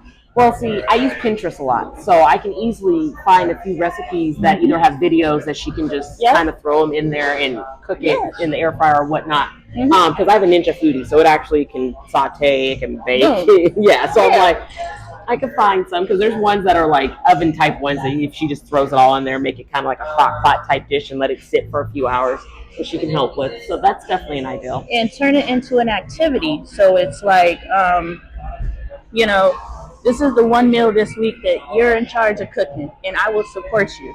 So whatever you need me to do, you sit at the island or whatever it is, and you say, okay, what do you need me to do? And she say, okay, Mom, I need you to chop these. Chop them. Okay, Mom, I need you to do.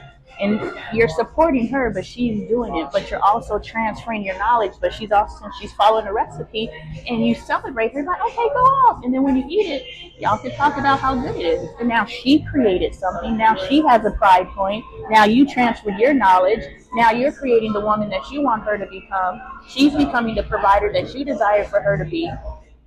And now she's eating the goddamn food. Right. So you're getting your win, plus you're creating your support, which is what you need. Okay. So I finally got you to receive something. Alhamdulillah. Alhamdulillah.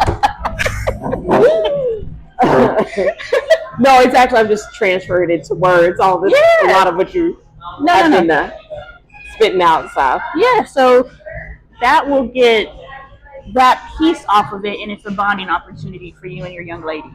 Yes. You know, and so that's why, you know, so you're creating her future self by feeding into her present self, and you're now rewriting your lineage. You know what I'm saying? You're creating the new version of you, because right now you have 3 children. Yep. Those 3 are the new version of you, and you have to decide what type of men are you creating. You have to decide what type of woman you are creating. Yes. You are, whether you're comfortable with this or not, you are God, and you are creating humans. And you get to decide what type of humans you're creating.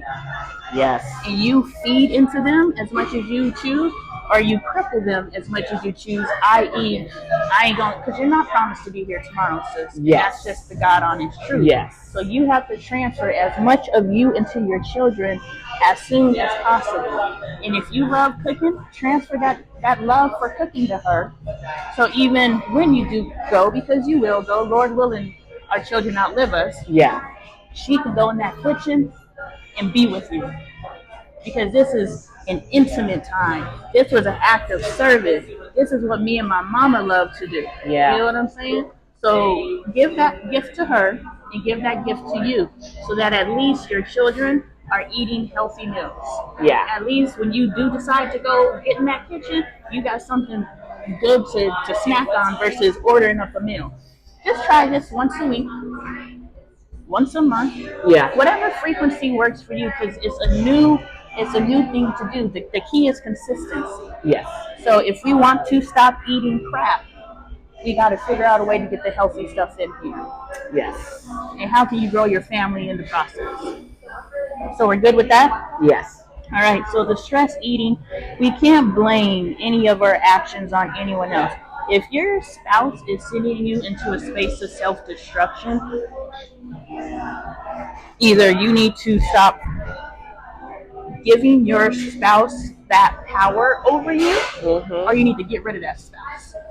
So since we're keeping the spouse for now, you need to stop giving him that power over you.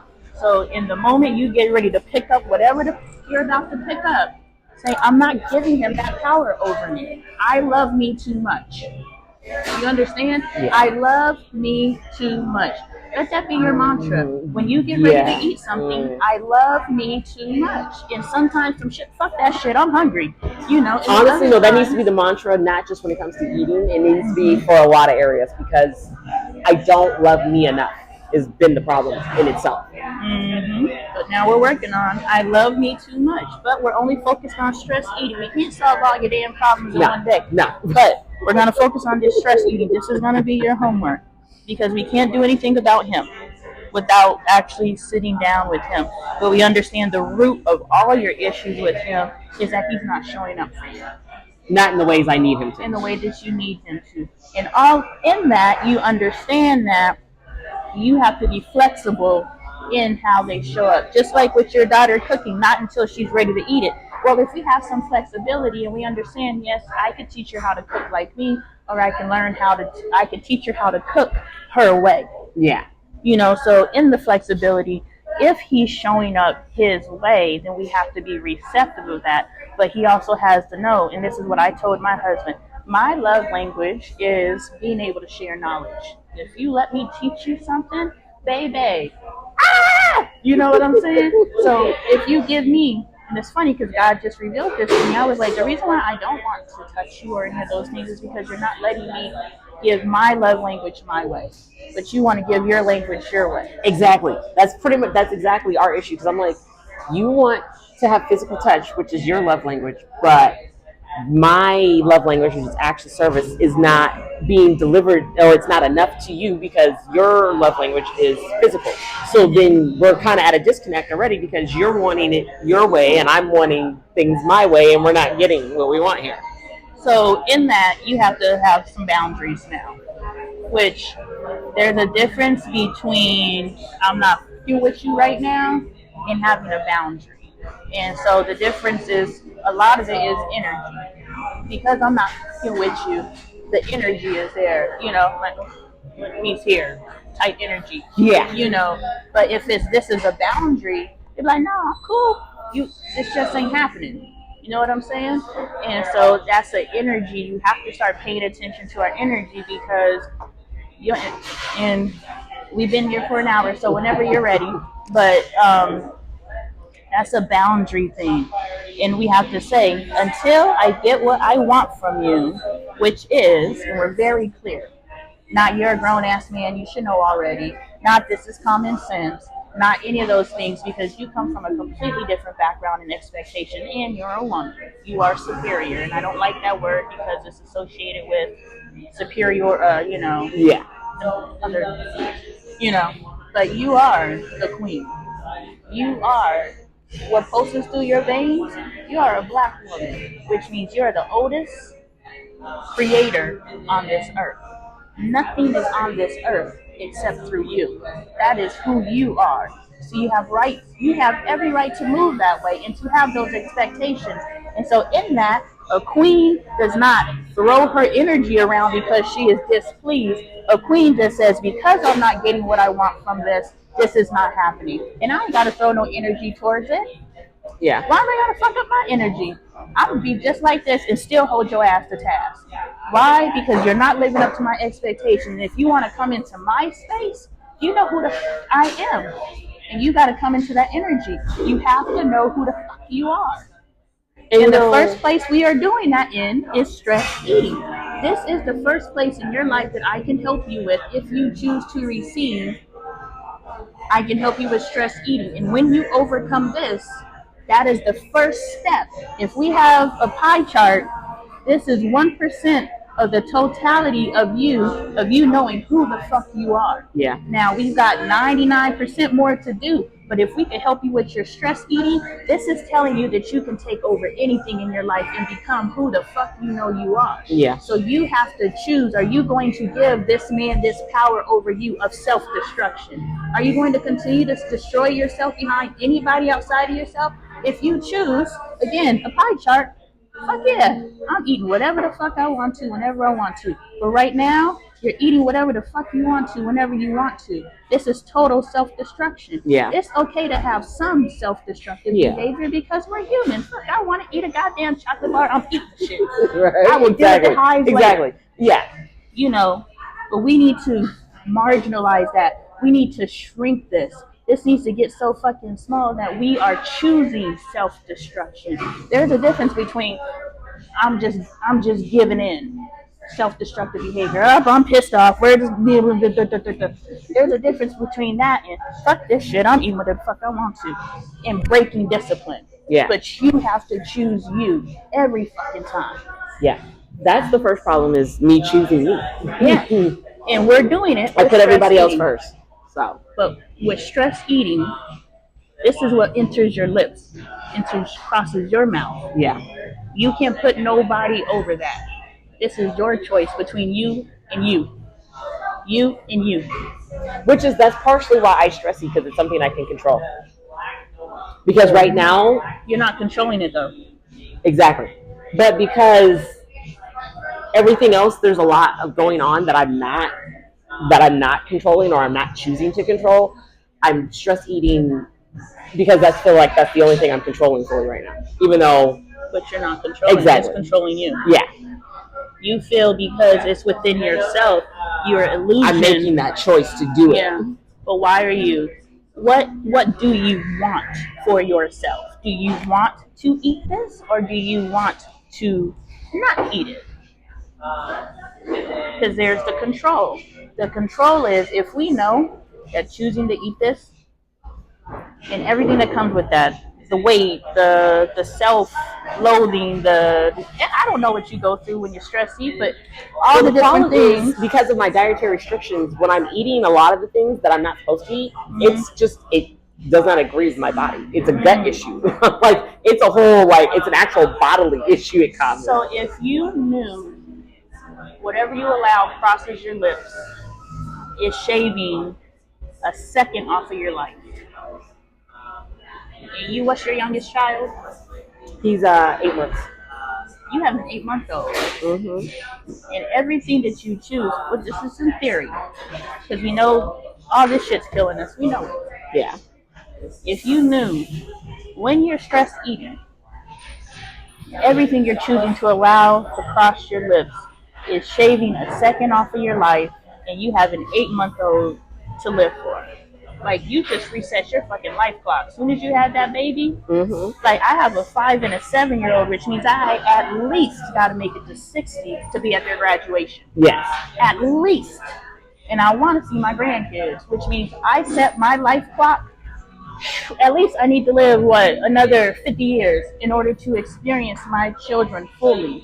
Which means every time you let some bullshit cross your lips, you are taking away from that future that you hope for yourself. So whatever rationalization, instead of, I'm eating because this motherfucker right here, I'm not eating because I want to be here for what matters to me, and what matters to me is my future and my children's future, my quality of life. You can still be here, but be fucked off because of your choices. Yeah. Because of this nigga. Don't blame him and don't use him as an excuse, because he's an excuse for self-destruction. Yeah. And I love me too much. I love me too much. Yes. That's the affirmation and mantra that I need. All right, so we are going to come up with 3 reasons why we are not going to stress eat. I'm going to say my children. My children need me healthy.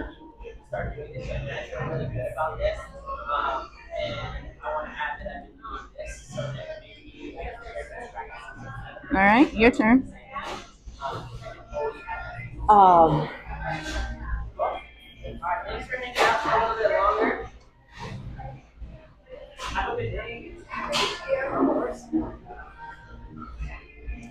well, see that the children need me healthy. It actually that accomplishes a lot because my PCOS is that's the reason why I have some of these dietary restrictions, and my body seems to hate a lot of things in part to do with that PCOS.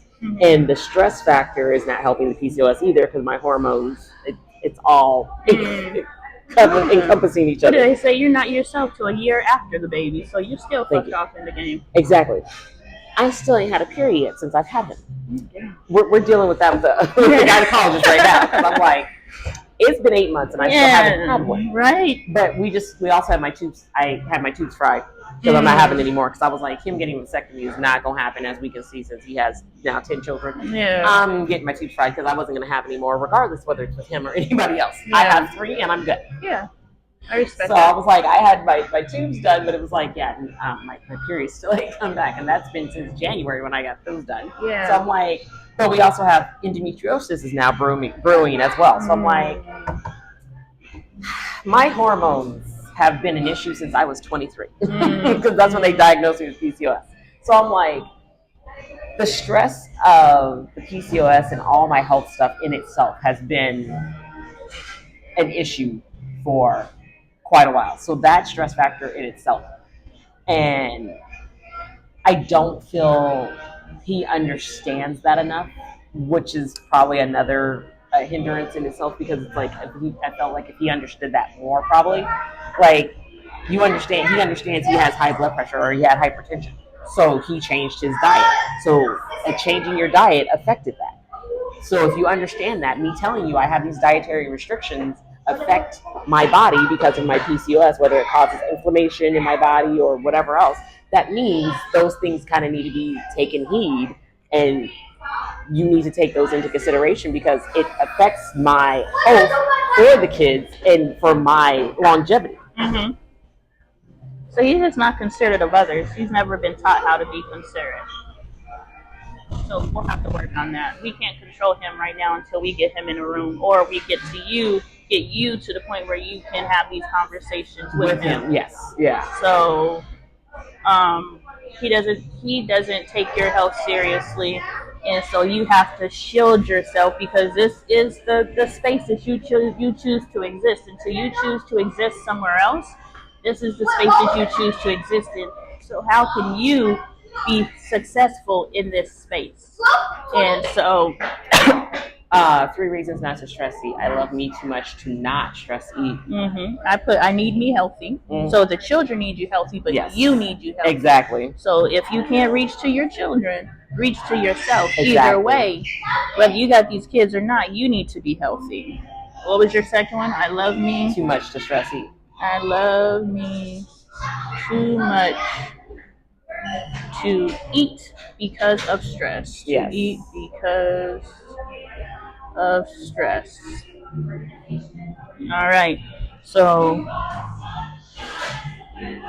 what's your number 3? I need me healthy, but because we can live for our children, but we also need to live for ourselves. Thank you. No, I need me happy and healthy. Happy and healthy. So, we ain't gonna put too much on you. Today is Thursday. So from Thursday to Thursday, today until next Thursday, every opportunity that you have to manifest stress or anything, because we call it stress eating, but you may realize, well, shit, I ain't stressed, but I'm still eating. So every opportunity that you have to put something in your mouth that does not serve you, I want you to be like, I need me healthy for my children. I need myself healthy and happy. I love me too much to eat because I'm stressed, or I love myself too much to put this in my body. And just put it down. I don't care how much money you spent on it. Put it down. This is called self-control. This is the control that we want. This is not self-control. This is I'm doing what I want. Right. Doing what I want is not control. Control is control. You're stopping something. This is doing what you want. We need to stop doing what you want, especially if it's causing self-destruction, Yeah. especially if it's killing you. Yeah. It literally is killing you based on you're not regular. You can't eat regular shit and think that it's gonna be okay. So you have to take your food intake very seriously. Yes. And if you're around people who don't take that seriously, that is something to take into consideration if that person can't be adjusted. But we'll worry about him when we get to him. We first got to stop you from eating shit. Yeah. So I think we had a good session. Yeah, because that really is. I need to go back to putting me first, especially when it comes to the eating. Because I was doing that when we first started dating, and then I kind of because you were happy. Go. Yeah, I was happier, and then your happiness can't be outside of you; it has to be within you. Yeah. And if people around you are causing you to be unhappy, you either correct it or you reject it. Those are your two options. Ooh, that hits on another area, because that has been an issue since I was a kid. Because when it came to my siblings or like my parents, my happiness was always outside of me because I was the youngest. So it was always about everybody else's happiness. Because then they were paying attention to me. What number are you in the birth order? I'm the youngest of 4. Okay. So it was like, if I was making them happy, then they were paying attention to me. Essentially, the whole excellence, So you're a pleaser, people pleaser. Yes. As I was like, that's been an issue. I've drawn boundaries more with my parents now, but it's still somewhat of an issue, because that's what I'm like, it's always been making everybody else's happiness. That's why you let that man run all over you, because you want to please him. But because it's your intimate relationship, this is the one relationship where you're just like, yo, I'm bending over backwards for you. Why the hell aren't you bending over backwards for me? Right. I understand why my parents are. I understand why my friends aren't. I understand why my siblings aren't. But you're supposed to. Yeah. And he feels like he is in his way, and I'm like, but that's not your way. It's not. Yeah, we're bumping heads because it's not. So you've been trained within your people pleasing. You've been trained to accept people not showing up for you. Yes. Even though you know in this particular relationship, my intimate relationship, I expect you to show up for me. In theory, you have not experienced that ever. You don't even show up for yourself. Exactly. And we're going to start with our eating. So in theory, sum it up, yes. In theory, I don't know how to spell theory, that's how we're spelling it today. In theory, you want people to show up for you. You want people. The next meeting, we'll eventually get to your notes, sis, but you came in here talking. You didn't come in here reading notes. You came in here talking, so that's what sent us on this road. Yes. But we will get to your notes. You want people to show up for you. But in practical, no one has ever done so. So what does that look like? Has ever done so. So where are your standards? They're based off of TV. They're based off of what you see other people books, what other people are talking about. So now we got to figure out how to, one, get you a space of standards, and you don't even show up for yourself in the areas that you know you're experiencing self-destructive behaviors. So the first person to show up for you must be you. Yes. And then now we have some standards of self, which now we can now say, hey, I don't even treat myself this way. Why the fuck am I letting you? Thank you. And now we're moving into a space of self-love. And the first place we're going to start, which is your stress eating. This is consistency, sis. I can't help you if you choose not to be consistent. And you have to be honest. If you're like, girl, I set up and ate a whole box of donuts, I know. I'd like, well, shit, let's try again next week. Because at the end of the day, It is in the midst. You bought the 12 donuts. You could be 6 donuts in, and you be like, "Shit, I'm not supposed to be do this." I bought a dozen donuts, but I only ate 6. I got to that 7th one. I was like, "I know better." I'd be like, "Yes, sis, let's take the win." Yes, I was like, I need to make actual items goals that I can obtain with controlling that self-control. Yeah. So whatever you need to do to make it measurable, then that's what you do. This is a skeleton. Yes. So this is a blueprint, but we take that blueprint and we build it out. And you build it out in accordance to your very real life. Yeah. I'm on the outside looking in. But now you take what we've discussed and you're like, okay, how can I make this practical for me? This is practical, this isn't practical. So, but how can we do this? So the 2 assignments you have are to cook a meal with your daughter, allow her to leave. Yep. So, it's a fun activity. And we just playing in the kitchen, but while you're playing with her and having the love energy, and this is the energy that you want to experience when you're in there with your spouse. And you're teaching her, this is the energy that you want to be when you in there having fun. Bring your sons into it. This is a family life. Let them carry the plates to the table or something. Get everybody involved, because at the end of the day, you have a man who doesn't show up, which means you need to raise your sons to be men to show up, which means, we all, I don't care what your age is. My husband's like, I've never seen a 5-year-old wash dishes. Well, you do now. And I don't care. I will scrub every single dish so they're pre-clean. And all he got to do is put a little soap on it, and then it's clean. But that 5-year-old is going to get in there and clean this goddamn kitchen, because he needs to know from 5 years old to whatever, every responsibility in this house is his. Yeah. And so do that with your children. Transfer all of this knowledge. Take this stress off of yourself. You got carrying an entire household on your back. You got shaping a man on your back. You got creating a legacy on your back. Delegate some shit. Yes. Today. Not 2 years from now. No, yeah. Not when she decides to eat what the fuck you cook. Yeah. No, you don't want to eat what I cook. Cool, what you want to eat? We cooking this shit. Yeah. Oh, you like your friend's mama's cooking? Tell her to send the recipe over so we could cook her hamburger. Shit, it might be good. Open up to your daughter's suggestions for her life. You shape her your way.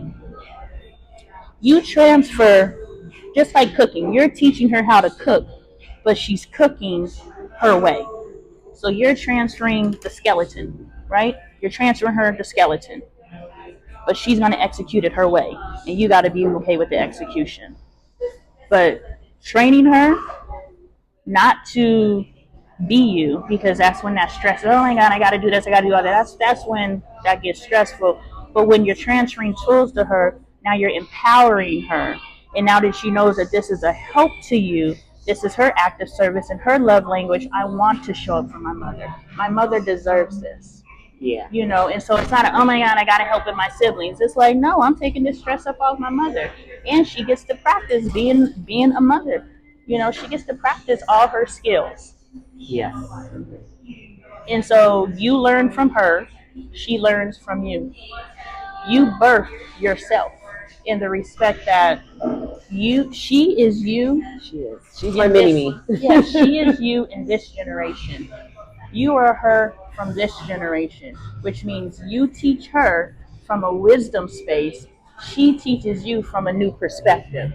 So you both can shape each other's thoughts and ideas from your spaces, even at 9 years old, even at 8 months years old, 8 months, there's no years.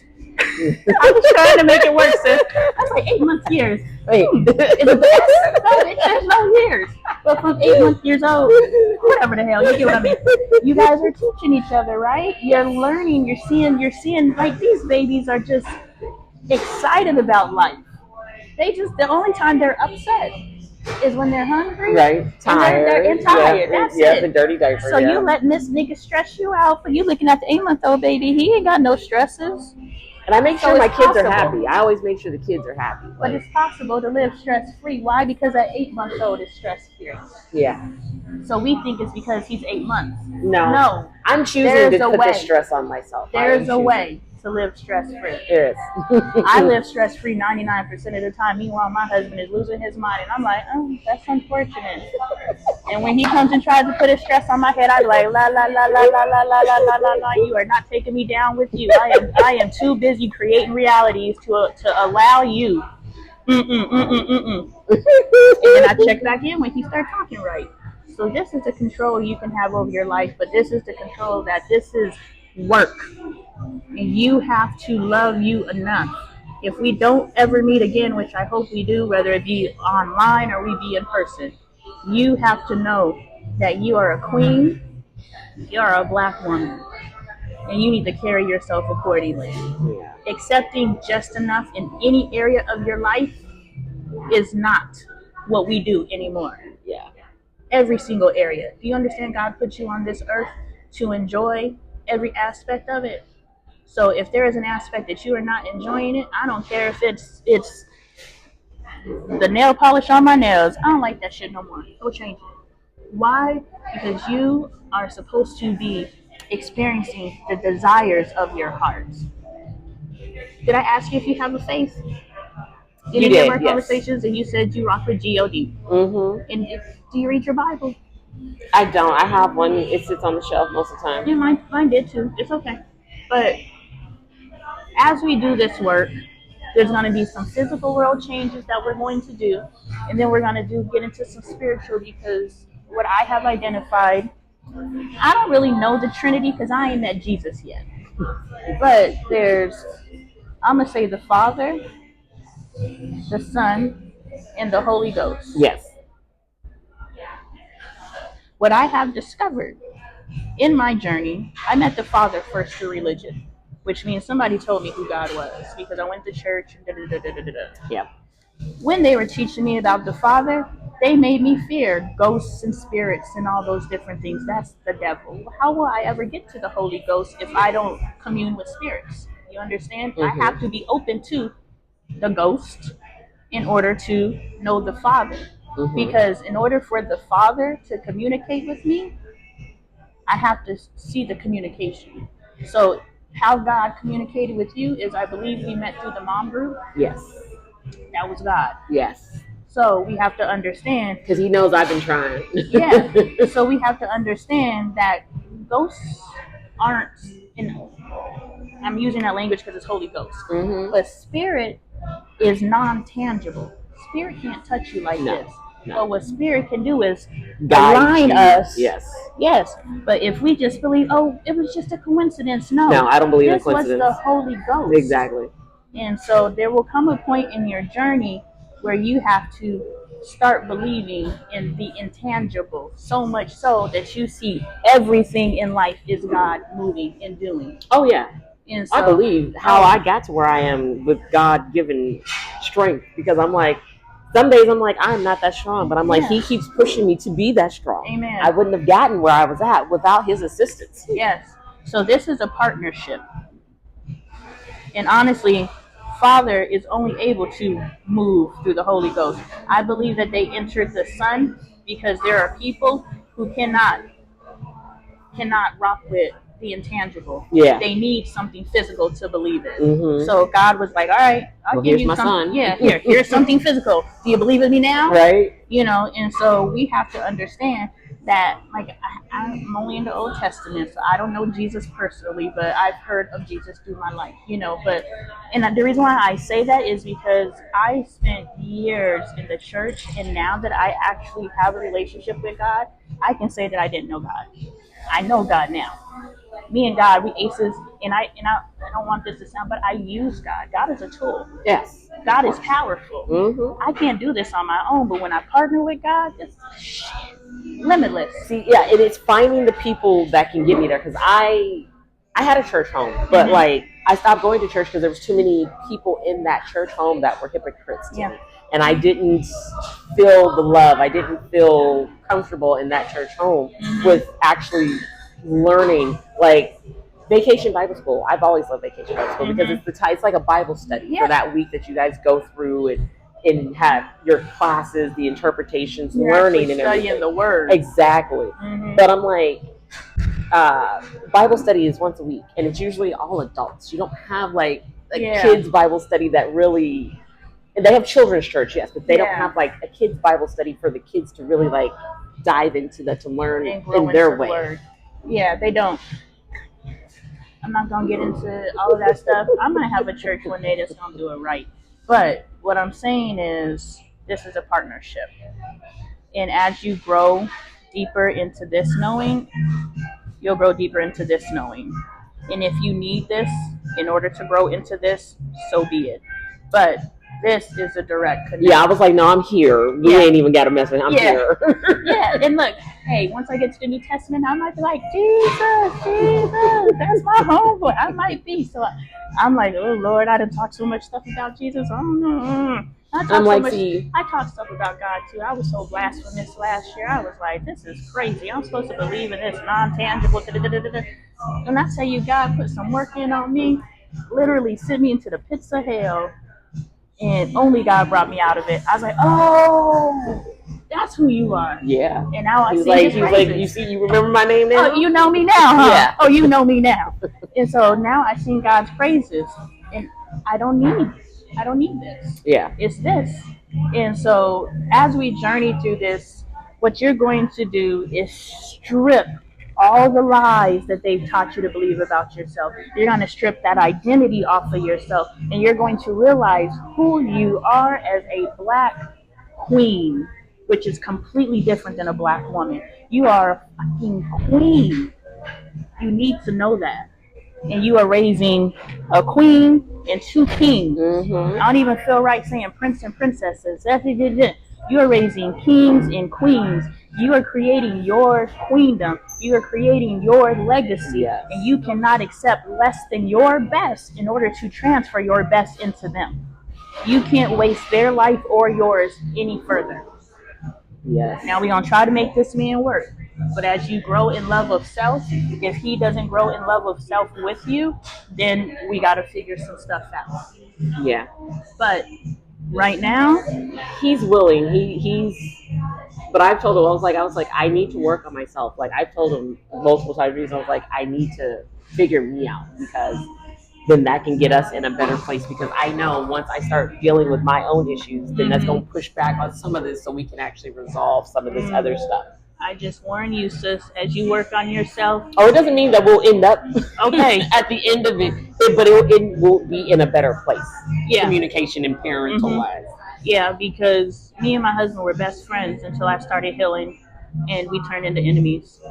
He was my best friend. Like, if you go and watch my content from 2019, he was my best friend, and I'm working to get into that, because people are like, prayer. I was like, I don't even know what to pray for. I don't like this nigga, But I was just like, no, I pray for him all the time, and and finding answers or solutions and things he needs. Like, I don't have issues with any of that, but it's me. I'm telling you, just be ready for whatever comes with it. If you guys are not healing at the same time, you and the kids, right? Mm-hmm. You and the kids don't, because everything you learn, you transferring into them. So you ain't learning and not transferring into your children. You're like, oh shoot, I done learned something. Let me let my legacy know.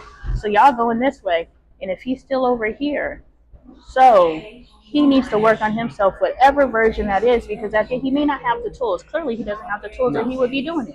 But if he's open and willing, as you learn, and you learn how to transfer into him, and now you can grow him, or we sit down in a group meeting, and I help you guys figure out how to communicate with each other. But just be mindful. I tell couples this. If you heal individually, your relationship may not survive it, because you can't even be in the same room with someone that moves like that. Like the self-destruction, self-loathing, self-hating, like the way my husband used to talk to my kid, the way I used to talk, I talked the same way. Like, I saw nothing wrong with the way that my husband spoke to me or the children, because I spoke the same way. But once I woke up to be like, we're actually speaking death and destruction over our children, I was like, that's the problem. My husband was like, I done raised such and such and such a kids, and how you gonna tell me I don't know how to raise kids? And I'm just like, this ain't right, babe. This ain't right. So that was our first breaking point, was to get him to realize the way that he spoke to the children wasn't the way that he was speaking to the children. That was our first almost get a divorce space. The second almost get a divorce space was him checking the way that he loves me. So there's different things, and if he believes that he's doing right and he's raised 8 kids, you know, he's raised kids. So for you to come in and say, hey, this is the way that you talk to the kids isn't the way that they need to be spoken to, he's gonna be like, I raised 8 kids. How you gonna tell me? But you're like, yeah, but today, telling a child that they can't do anything, especially when there's kids out there doing it, we ain't doing that. Don't tell my kid you're too young for this when there's kids out there who are running entire households over in China. Right. You mean that kid over there could run a whole household, but my kid can't? No. My kid can do whatever the hell they want to. You want to cook? Let's figure out how you can cook. You can use the microwave. Right. You can use the air fryer. Yeah. Don't touch the oven. So it's empowering our children. But if we come from a headspace that we don't do that, then you got to push past that to even get him to be willing to do the work. So if he's willing to do the work, we just got to figure out how to get him to do it. Right, and to receive it. To receive it. And not be so forceful about it, because I forced my husband, I caused my husband to have a break, and he got very violent. I broke him. People always say, you can't force nobody's ascension. I forced his. Because I was like, you're going to lose your family or you're going to figure this shit out. And he just lost his mind because he lost control of his life. Yeah. Because his wife was there, his kids are there, his career is there, all these different things. God attacked his career. God attacked his family. God attacked his children relationship. God attached his spousal relationship. And so God was just like, I'm going to cause so much discord in your life until you wake the fuck up. And my husband lost his mind, literally was in the bathroom screaming, she's trying to kill me. I'm like, man, I did nothing to you. Like, he had a fucking psychotic break. And I was like, in that point, I was just like, I can't leave him like this. I have to now walk him back. Yeah. And so that's what I'm doing now. I'm walking him back, and I'm teaching other people how to lovingly enter into this space of restructure. So they don't have that breakdown. Yes, yeah. This man lost his mind. And so, but I just want to let you know, and I let everybody know, as you heal your shit, you'll stop putting up with shit.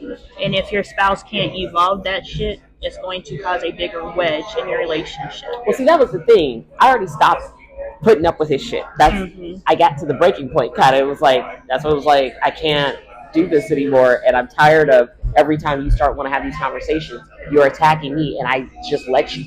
So it was kind of like, no. I started drawing that line, like, we're not going to just have this conversation and it's like you attack me. No, you're going to hear what you need to hear, because I'm tired of you thinking that it's that you're communicating to me and it's on this end. No, the problem is haven't been hearing half of what I've been telling you, and if you received that to begin with, we wouldn't be where we're at right now. Agreed. All right. I think we got some action items. Sis, what you think? Yes. I have some things that I'm going to dive into a little bit more there. All right. Some things I'm figuring out there. My wheels are turning, trying to come up with some solutions on some things. Good. So we're going to focus purely on your eating and transferring the love for cooking with your daughter and her cooking her way, but also understanding that one day she is going to be a mother and she's going to cook for others. So she has to cook a little bit of ways that she doesn't necessarily want to. My daughter literally will cook 2 meals. She will cook, because she's the cook in the family, because she used to go over her friend's house and their mom cooks. And so she learned how to, so we eat a lot of Mexican food, which I love because I'm half Mexican on my cousin, cousin side. I prefer anyways, Mexican food. I love it. And so my daughter learned how to cook, so she actually cooks, but she'll cook our food.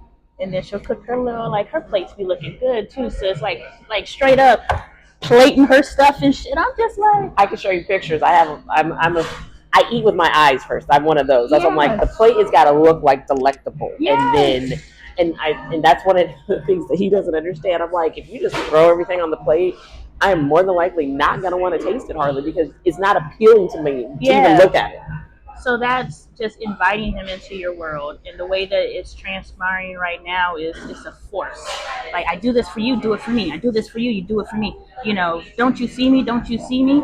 Well, we got to find a different energy. Love expression, love language. A challenge that me and my daughter are doing right now is we're redefining love. And we're only on week 2. But 1 Corinthians 13, 4 through 8. Love is patient, love is kind, love is those things.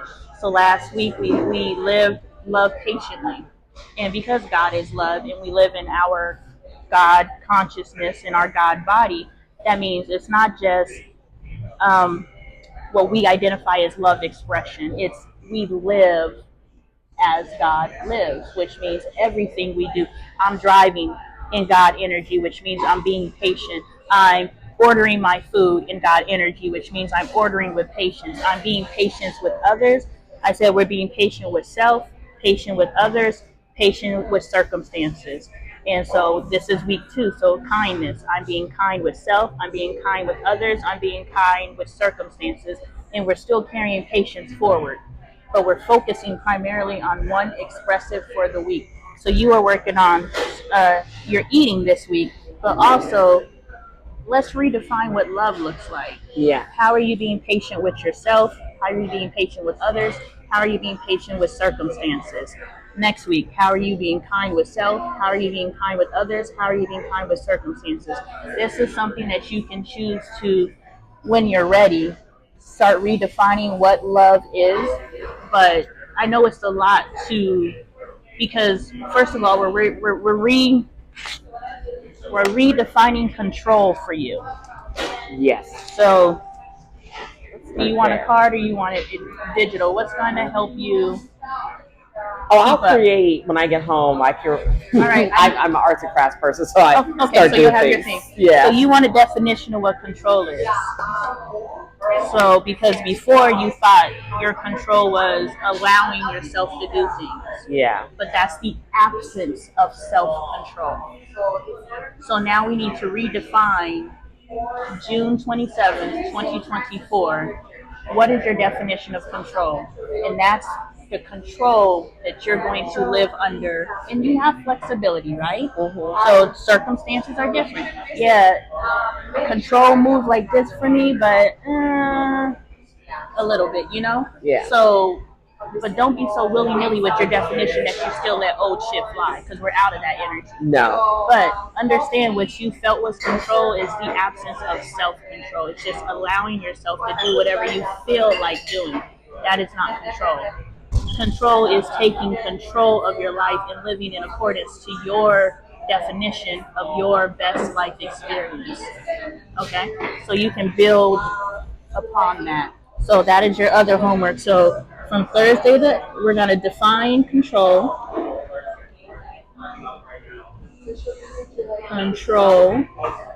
We're going to cook with daughter, with children. Yeah. And it's put the music on. We're laughing. We're playing. We're just having a good time. All right, because this is a bonding opportunity. It's a knowledge transfer opportunity. This is demonstration opportunity. So you're a teacher right now, and you got to make this the best possible experience for your daughter, so she knows this is what this is supposed to look like. Yes. And it just gives you a place of joy.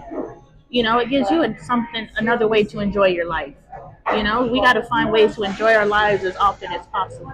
Yes. And then you're going to pay attention to what you eat. Why you're eating. Pay attention to what and why. So, what? If you do eat something that you're not supposed to eat, we want to know why. Okay? So those are your homework assignments. Right here. Define control, cook with children, and pay attention to what you eat and why you eat it. And then, is there anything else? No. That was heavy. I was like, that was a lot. That was heavy. I feel blessed. I'm happy we were able to sit down. Do you feel you got something? Is this something that you think that can be helpful to you?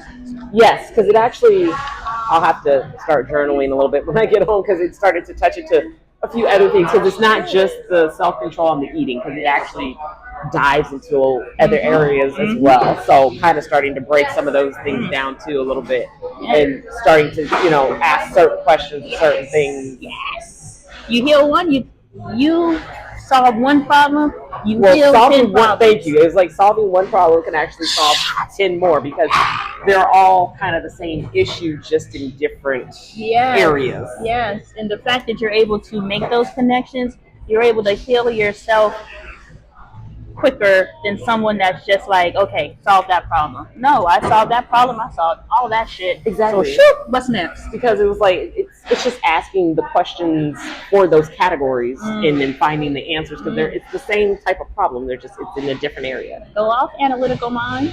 Well, that's why I was like, yeah, everything. That's why I was like, everything. I try to, and that's why I was like, I'm one of those that, like, when somebody says something, I look at the different perspectives. Because that's why I was like, when me and him talk, sometimes he is one of those that looks at things one way, and I'm like, well, could it possibly? Did you see it this way? I mean, you got to look at it. It could be, the picture is bigger than what you think. Yeah. You got to be able to look at it in different aspects and not just that one. Yeah.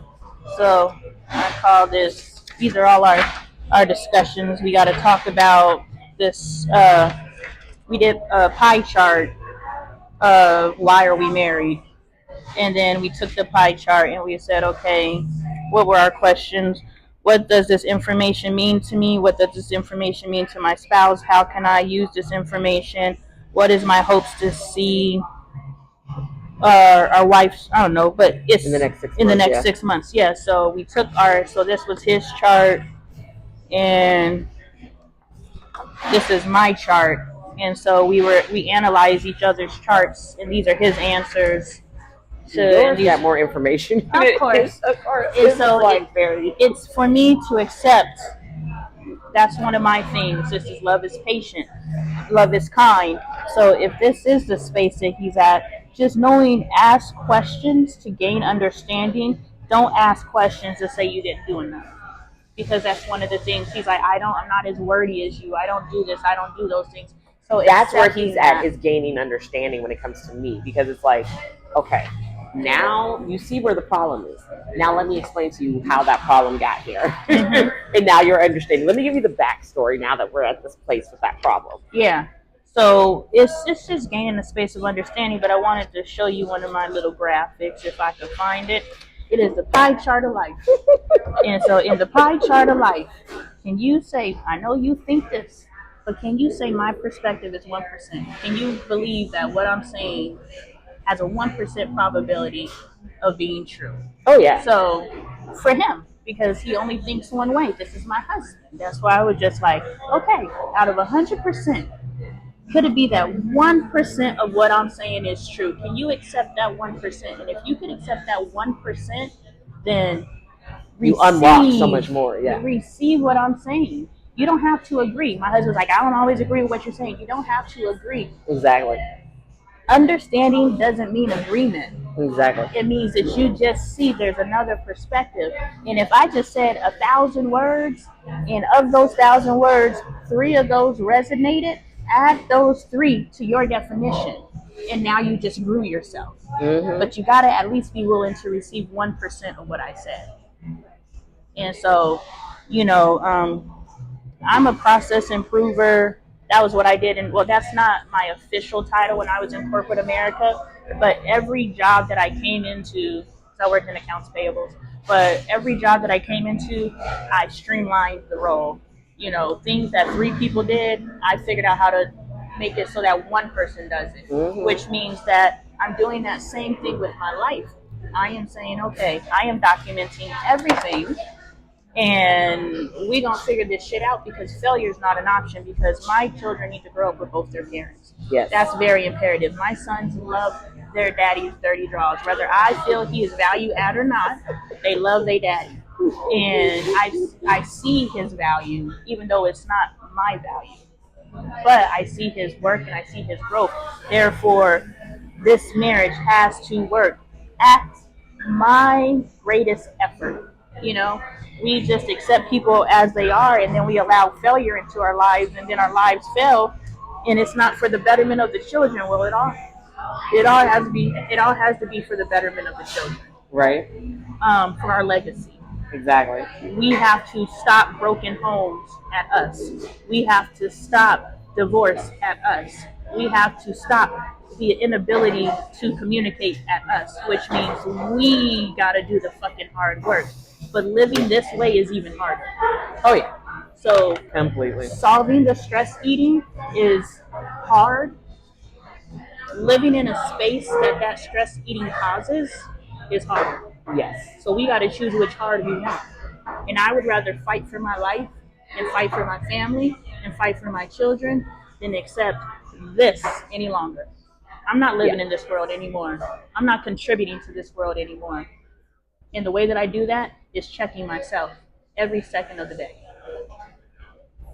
And you're fucking royalty. Why would you not do that? You want to take pictures of these? Or...